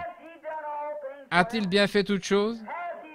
Nous a-t-il déjà dit quelque chose qui ne soit pas arrivé exactement tel qu'il avait annoncé? N'a-t-il pas accompli et fait exactement ce qu'il avait promis de faire? Et la grande colonne de feu n'a-t-elle pas été parmi nous? La science ne l'a-t-elle pas photographié après qu'il eût été prédit ce qui arriverait, alors là même, et les journaux et les revues en ont parlé et ont montré cela, alors que ces choses avaient été annoncées? N'a-t-il pas fait exactement de la même manière que dans l'Ancien et le Nouveau Testament? Et c'est exactement le même. Le même Saint-Esprit vient et discerne, et la parole de Dieu est vivante et plus pénétrante qu'une épée à deux tranchants. Elle discerne les pensées et les intentions du cœur, n'est-ce pas vrai? Cela n'est-il pas le même Dieu? Et ce même Dieu n'est pas un étranger se trouvant dans un autre endroit. Il est ici et il fait ceci pour créer une voie parfaite. Je le sens, je sais qu'il est ici maintenant. Je sais que son esprit est ici. Je sais qu'il sait toutes choses. Amen. Et je sais qu'il veut faire quelque chose. Il est en train de faire quelque chose afin de créer cette perfection dans la foi des gens. Allons-nous entrer dans l'éternité avec 8 âmes sauvées, comme ce fut le cas au jour de Noé? Allons-nous être 3 comme Lot lorsqu'il sortit de Sodome? Allons-nous être 6 croyants comme au jour de Jean-Baptiste? Croyons, car ses œuvres sont parfaites. Elles sont manifestées chaque jour parfaitement devant nous, nous montrant qu'il est la parole. La parole. Hébreux chapitre 4 dit, la parole de Dieu est plus pénétrante qu'aucune épée à 2 tranchants. Elle discerne même les pensées et les intentions du cœur. Pensez à cela. La parole de Dieu est cela. Elle discerne les intentions du cœur. Car la parole de Dieu est vivante et opérante et plus pénétrante qu'aucune épée à 2 tranchants, atteignant jusqu'à la division de l'âme et de l'esprit, des jointures et des moelles, et elle discerne les pensées et les intentions du cœur. La parole faite chair, alléluia, la parole opérant dans la chair humaine, par des signes physiques, par des signes matériels, par des signes scripturaires, parfaitement, pour vous amener à une foi parfaite, pour un enlèvement parfait. Pourquoi ne pouvons-nous pas le regarder? Ce n'est pas un mystique. Le diable a mis toutes les choses du monde devant vous pour essayer de vous faire, pour vous empêcher de croire cela. Il interviendra dans une réunion, il essaiera de jeter tout ce qu'il peut devant vous. Débarrassez-vous de ça. La Bible dit, levez-vous et secouez-vous. Pincez-vous. Son esprit est ici. Il vous connaît. Vous avez une chose à faire, c'est de croire cela, d'accepter cela. Il vous connaît. Le croyez-vous? Il sait ce qu'il y a en vous. Il sait ce que vous êtes. Il sait ce que vous désirez. Il sait de quoi vous avez besoin. Jim, crois-tu qu'il sache ce qu'a ce bébé? Vous avez pris sa température avant de partir, il avait 40. Croyez-vous qu'il va le guérir? C'est venu sur lui aujourd'hui, il est tombé malade.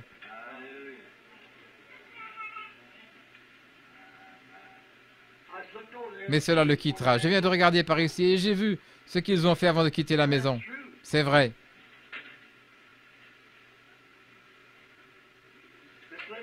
Madame Little, croyez-vous que Dieu vous donnera la victoire sur ce diabète? Il y a une dame qui est assise à côté de vous, je ne vous connais pas, mais l'esprit est sur elle. Ce qui la tracasse, c'est qu'elle a un enfant qui doit être opéré d'un œil. Elle est de Chicago. Vivante, opérante, plus qu'aucune épée à 2 tranchants. Et elle discerne, qu'est-ce? La parole. Croyez-vous cela? Certainement. Il y a une dame qui est assise juste là, dans la rangée suivante. Vous venez d'être opéré de l'œil et cela n'a pas très bien réussi. Mais si vous le croyez, cela ira bien pour vous. Le croyez-vous? Très bien. Vous pensiez à cela. Madame Peckinpah, ce n'est pas pour vous, c'est pour ce petit-fils qui est assis ici. Vous priez pour cela, mais croyez-vous que Dieu le guérira? Vous croyez que Dieu peut me dire ce qui ne va pas pour lui? Les docteurs ne le savent pas. Non, c'est vrai.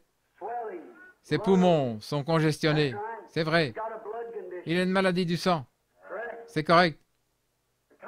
Vous êtes un peu troublé au sujet de le laisser aller à l'école ou pas. Vivante, opérante, plus qu'aucune épée à 2 tranchants. Je vois une femme qui vomit sa nourriture. Elle est quelque part, laissez-moi reconnaître son visage. Oui, elle est assise là. Son nom est Madame Llewellyn. Si vous croyez de tout votre cœur, ce trouble de l'estomac vous quittera. Amen. Il y a une dame qui est assise à la même hauteur qu'elle, de l'autre côté, au bout de la rangée, et qui me regarde, elle porte des lunettes. Elle a de l'arthrite. Celle-ci est dans votre main gauche. Elle y était, mais elle n'y en est plus maintenant. Oui, si vous croyez.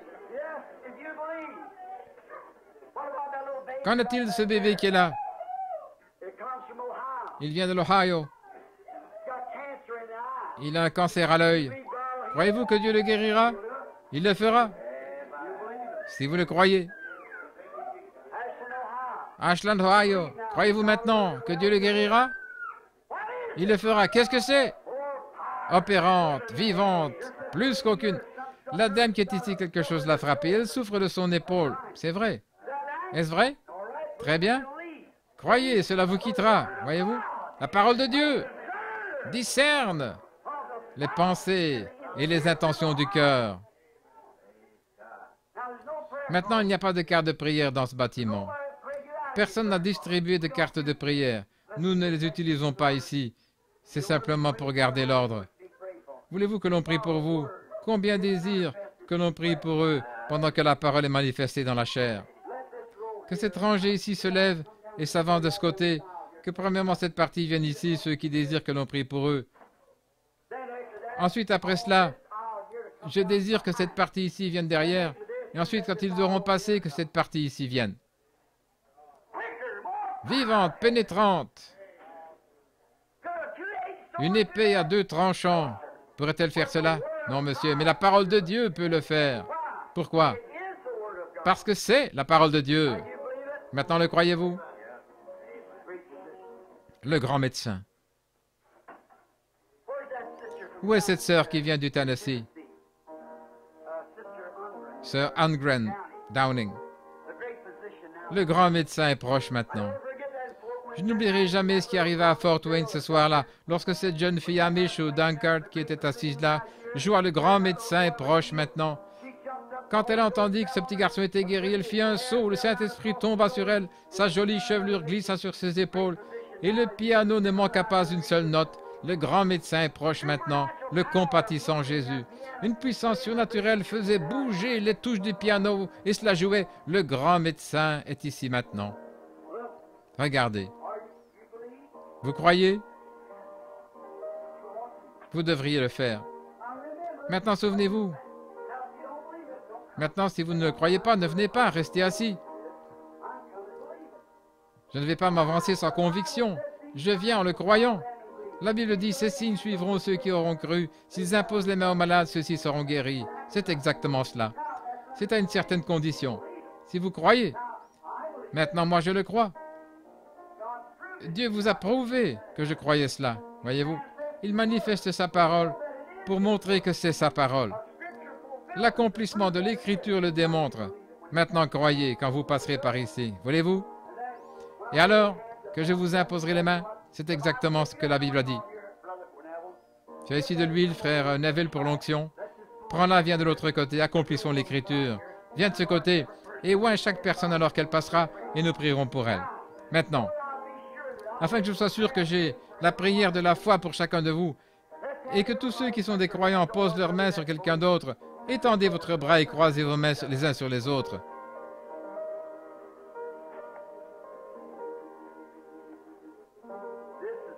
C'est là que nous allons découvrir quelque chose dans quelques minutes.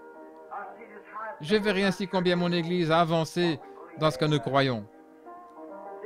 Je désire voir combien les gens sont avancés et combien ils sont prêts à prendre l'épée pour monter au front et dire « Je te défie, Satan. Je te défie. Tu ne peux plus me faire douter. » Pourquoi ces choses sont-elles faites? Pour que les gens croient. C'est la parole. C'est cela qui vous montre que je vous prêche la vérité, la parole. La parole faite chair. Faite chair en vous. Devenue parole, devenue vie en vous, devenue vie en moi. Voyez? Le grand médecin. Très bien. Inclinons nos têtes maintenant. Seigneur Jésus, le grand médecin est proche maintenant. Tu es le médecin. J'ai prêché ta parole et ta parole a déclaré que tu es ici, que tu es le même hier, aujourd'hui, éternellement. Et tu ne peux pas faillir. Tu ne nous as jamais fait défaut, Seigneur. Et maintenant, puissent les bénédictions de Dieu reposer sur chacun de ceux qui ont leurs mains sur quelqu'un d'autre.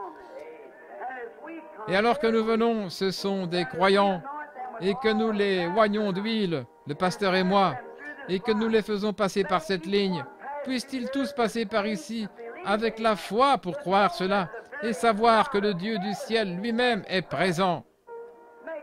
Puisse chacun se secouer. Puisse-t-il le faire cette fois au moins, Seigneur? Fais que cela pénètre, Seigneur, une fois. Ouvre leurs yeux, Seigneur, afin qu'ils puissent voir ce qui se passe, afin qu'ils ne soient pas aveugles, qui chancellent, mais qu'ils voient la réalité de la présence de Jésus-Christ ressuscité. Accorde-le, Seigneur, par le nom de Jésus. Amen. Je vous recommande, au nom de Jésus-Christ, de ne pas venir dans cette ligne de prière, à moins que vous ne sentiez que vous avez cette foi parfaite, parce que vous ne feriez que prendre la place de quelqu'un d'autre. Ne faites pas cela. Pendant tout le temps que je vous ai prêché, vous ai-je déjà dit quelque chose qui ne soit pas arrivé? Exactement. Le Seigneur a fait cela. Il ne l'a pas fait pour moi, car je crois. Il l'a fait pour vous, afin que vous puissiez croire que ce que je vous dis est la vérité. Maintenant, croyez-le. Ça ira bien. Et vous guérirez. En venant ici, déposez votre incrédulité dans cette poche spirituelle là-bas. Vous ne la verrez pas, mais elle sera là. Quand cette huile vous touchera, déposez votre incrédulité à cet endroit. Déposez-la et partez avec cette foi parfaite que vous serez guéri. Voulez-vous le faire alors que Dieu vous bénisse? Très bien, je vais demander à quelqu'un qui peut diriger les chants. Où est ce prédicateur, le frère? Quel est son nom? Frère Capps. Est-il dans la ligne? Venez ici, frère Capps. Mettez-vous là et chantez avec l'assemblée pendant que nous prions tous. Le grand médecin est ici maintenant. Que chacun de vous chante avec son cœur. Ne chantez pas comme cela en disant « Je vais chanter, grand médecin est proche ». Maintenant, le compatissant Jésus, il réconforte le cœur abattu, le compatissant Jésus. Oh là là! Soyez sur vos gardes! Soyez prêts à agir, soyez vigilants. Oui, le grand médecin est ici maintenant, le compatissant Jésus. Il prouve qu'il est ici. Je crois en lui. Amen. Très bien. Que ceux qui ont la foi s'avancent. Au nom de Jésus-Christ, je lui impose les mains pour sa guérison. Au nom de Jésus-Christ, je condamne cette maladie. Au nom de Jésus-Christ, j'impose les mains à mon frère. Au nom de Jésus-Christ, j'impose les mains à ma sœur pour sa guérison.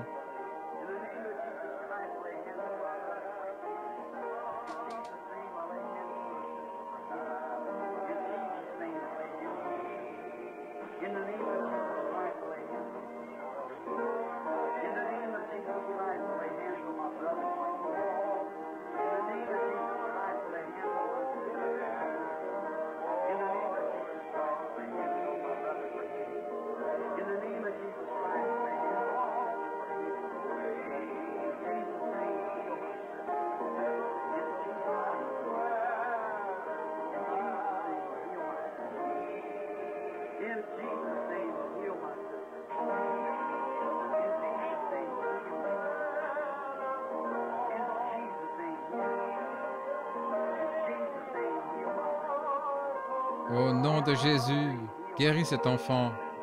Au nom de Jésus, guéris mon frère. Au nom de Jésus-Christ, guéris ma sœur.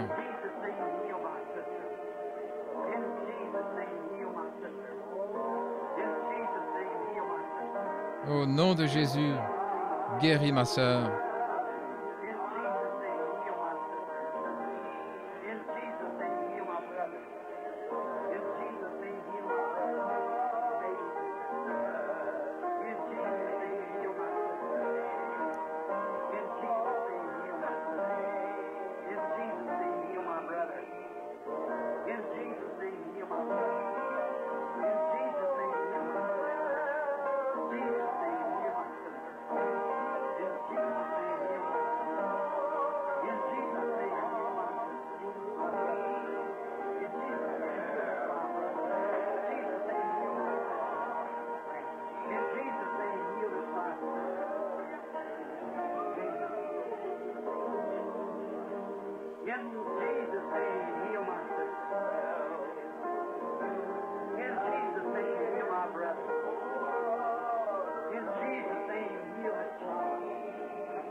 Au nom de Jésus, guéris ce petit garçon.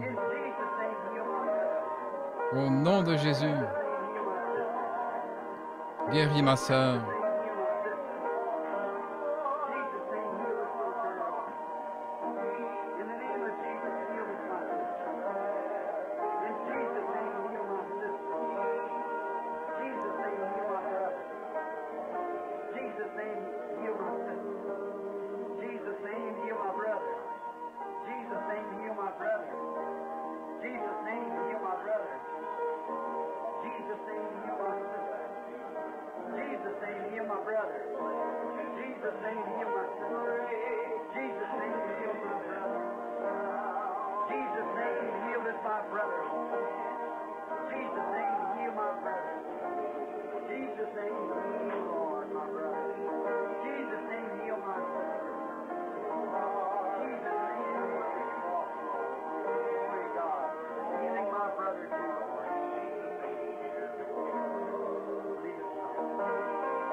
Déposez maintenant votre incrédulité.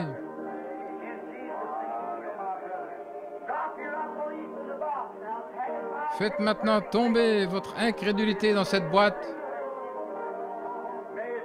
Alors que vous passez par ici, prenez cette foi parfaite. Au nom de Jésus, accorde le Seigneur.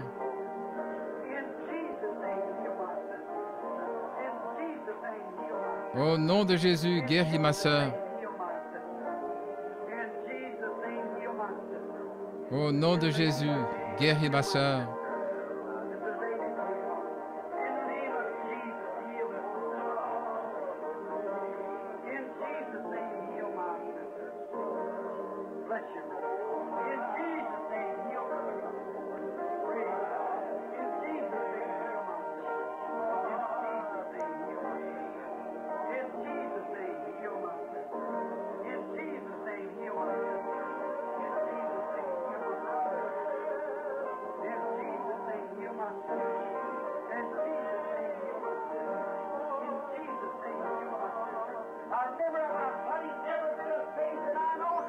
Maintenant, rappelez-vous, je mets en ceci toute la foi que j'ai, au mieux de ma connaissance, pour un but. Oh Dieu, j'impose les mains à ce bébé. Il sera alors guéri au nom de Jésus.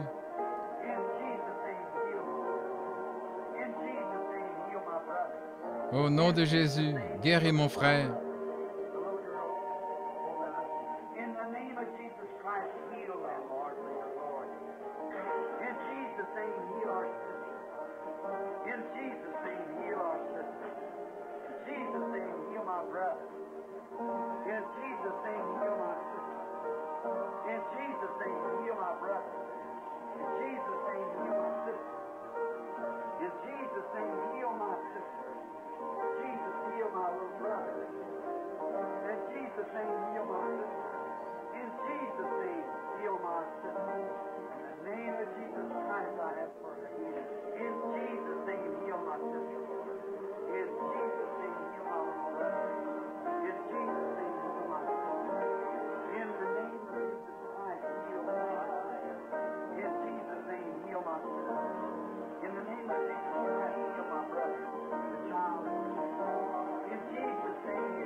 Au nom de Jésus, accorde sa requête.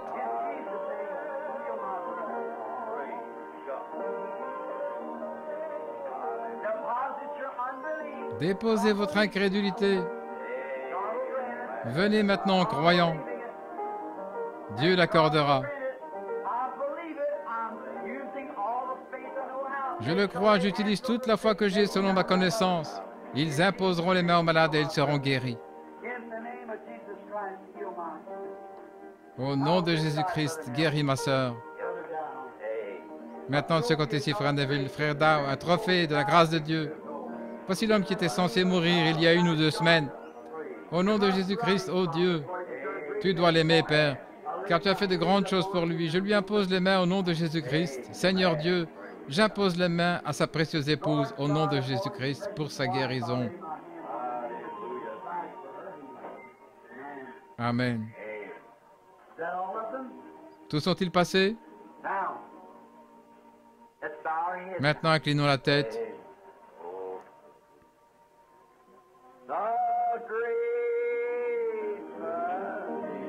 Le grand médecin est proche.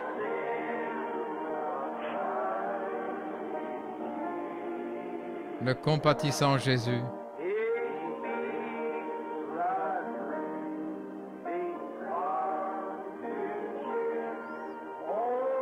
Il réconforte les cœurs abattus. Oh, entendez la voix de Jésus.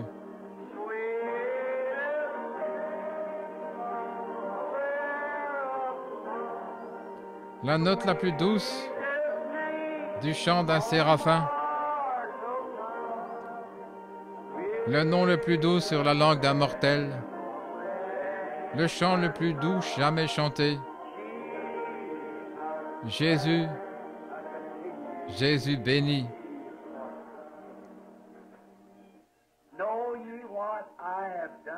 Savez-vous ce que je vous ai fait? Vous m'avez appelé votre pasteur, et vous dites bien, car je le suis. Si moi, en tant que votre pasteur, ai été identifié par Jésus-Christ comme faisant son œuvre, alors croyez ma parole. En faisant cet acte de foi et en vous imposant les mains, j'ai condamné la maladie et les afflictions qui vous tourmentaient.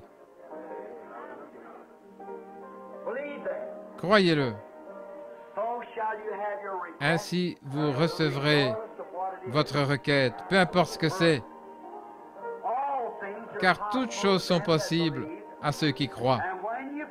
Et quand vous priez, croyez que vous recevez ce que vous avez demandé. Et je crois vraiment que je le reçois. Et dans mon cœur, j'accepte chacune de vos guérisons. J'accepte que ce soit accompli. Je le crois. Je le crois avec tout ce qui est en moi.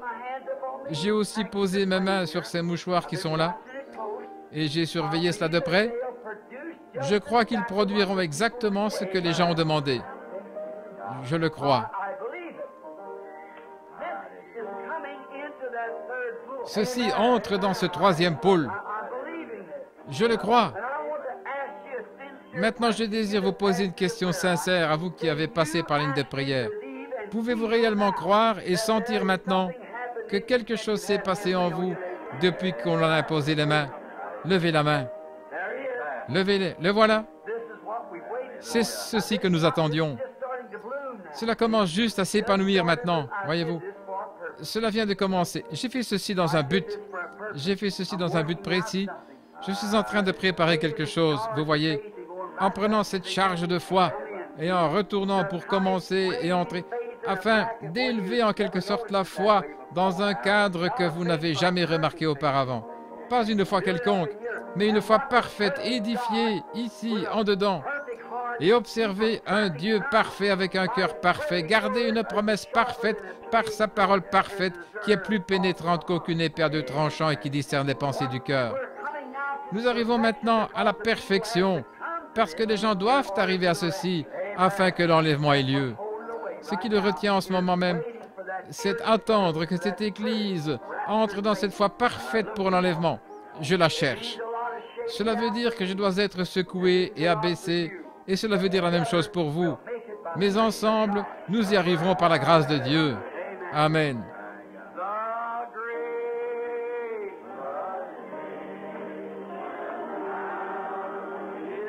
Le grand médecin est proche maintenant. Le compatissant Jésus. Seigneur Jésus, fortifie mon cher frère, pasteur, Seigneur. Puisse ton Saint-Esprit guérir à jamais ce pasteur et le garder en bonne santé et fort pour le service auquel tu l'as appelé. Au nom de Jésus, je réclame cela, Seigneur, car je l'aime.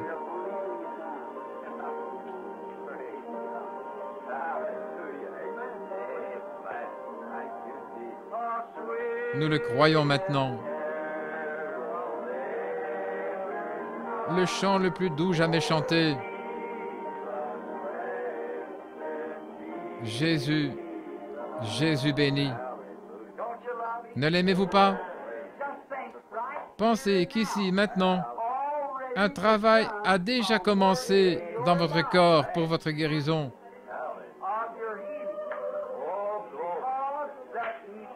Parce qu'il a promis que cela arriverait. Et maintenant, avez-vous saisi ce que j'ai dit ce soir? En avez-vous trouvé la clé? Si vous dites à cette montagne, voyez-vous, ne doutez pas, mais croyez que ce que vous avez dit, maintenant regardez, en moins de 5 minutes, chaque main s'est levée, montrant ainsi qu'une œuvre avait commencé en eux présentement. Oh là là, le voilà, c'est cela. Qu'est-ce? La présence du grand médecin. Oh, levons nos mains vers Dieu et chantons-le de nouveau.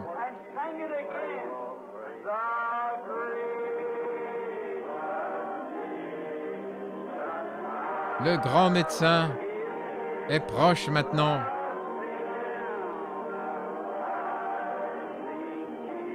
Le compatissant Jésus.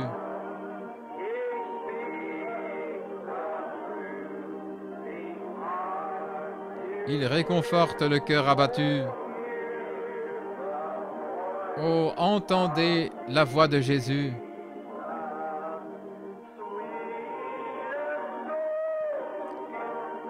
La note la plus douce du chant d'un séraphin.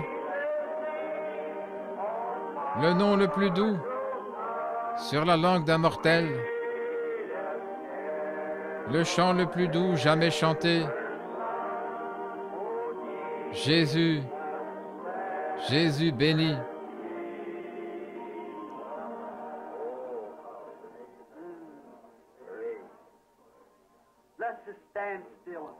Restons tranquilles une minute. Adorons-le simplement dans notre cœur. Pensez-y. Il est ici. Il est ici. Qui s'identifie comme étant la parole? Au commencement était la parole. Et la parole était avec Dieu. Et la parole était Dieu. Et la parole fut faite chair et habita parmi nous. Le même hier, aujourd'hui, éternellement. La parole est plus pénétrante qu'aucune épée à 2 tranchants. Et elle discerne même les pensées et les intentions. La raison pour laquelle vous êtes venu ici, dans quel but vous êtes ici, qui vous êtes. Elle a identifié que Jésus-Christ était le Messie. Et aujourd'hui, elle identifie qu'il est le même Messie, hier, aujourd'hui, éternellement. Le grand médecin qui est ici a dit, ces signes suivront ceux qui auront cru. S'ils imposent les mains aux malades, ils seront guéris. Et si vous dites à cette montagne, ôte-toi de là, et si vous ne doutez point dans votre cœur, mais si vous croyez, s'il peut créer des écureuils qui ne peuvent croire en aucun cas et n'en ont pas la faculté, c'est ma propre foi qui sort et a fait cela. Ma foi dans ce qu'il m'a poussé à demander. Il m'a défié de le demander. Et j'ai accepté son défi en obéissance à sa parole. Je l'ai demandé, il est apparu. Dieu dans le ciel sait que c'est la vérité. Peut-il aussi guérir les malades? S'il peut m'élever en amenant ma foi ici en haut, même pour les gens, même si eux ne peuvent grimper jusque-là, dans ce cadre-là, s'ils n'y arrivent pas, il peut utiliser ma foi. Il peut m'élever jusqu'à cette place et j'y monte pour vous.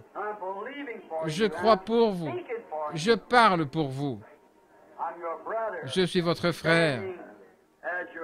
Et en tant que votre frère, je me tiens là comme intercesseur et j'essaie de mon mieux de vous porter devant Dieu. Et je suis debout maintenant, juste devant le trône blanc, pointant mon doigt vers ce sacrifice sanglant et déclarant par son nom que c'est fait. Cela doit arriver, cela doit arriver. Vous savez que c'est arrivé. Je sais que c'est arrivé. Et vous aussi, vous le savez. Et c'est ainsi. C'est vrai. Amen.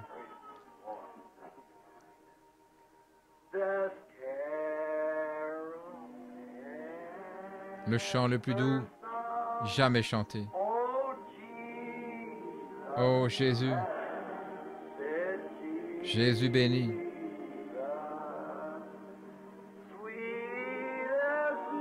La note la plus douce du chant d'un séraphin. Le nom le plus doux sur la langue d'un mortel. Le chant le plus doux jamais chanté. Jésus, Jésus béni.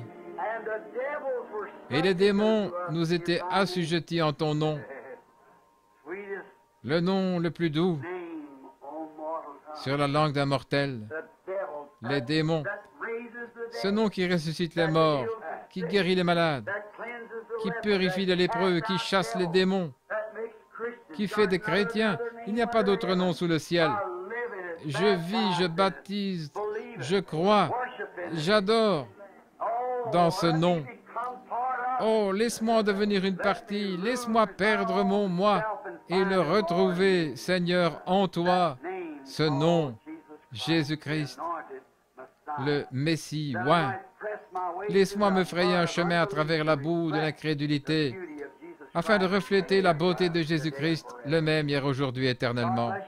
Maintenant que Dieu vous bénisse, quand vous reviendrez ici dimanche prochain, donnez le témoignage de votre guérison et de ce qui s'est passé cette semaine. Observez et voyez ce qui arrive. C'est terminé. Comment le savez-vous?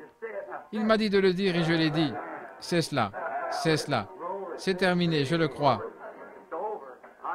Je le crois. Maintenant, le pasteur. Frère Neville. Juste un instant.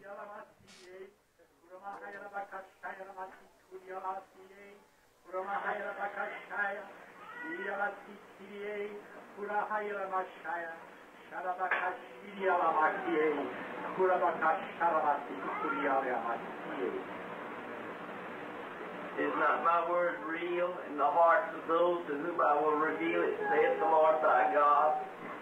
Yea, and is not my word sharp, even as I have spoken this night, yea, sharp as a two-edged sword? Yea, I say unto thee, my arm is not sharpened that I cannot heal, and yea, my ear is not dull that I cannot hear thy prayer, saith the Lord thy God. Yea, look ye unto me, and know that that shall be performed which I have promised unto thee, saith the Lord thy God. Yea, know ye, yea, that the truth was spoken unto thee this night. Yea, and the miracles that I have promised thee, yea, are already taking place. Yea, they are coming to pass, saith the Lord thy God. Know ye, and let this word be confirmed in thy heart, that I have dealt with thee and shall deal with thee, saith the Lord. Blessed be the name of God. Béni soit le nom du Seigneur. Levons nos mains et adorons-le. Nous te remercions, Seigneur. Nous te remercions, Seigneur. Merci, Père.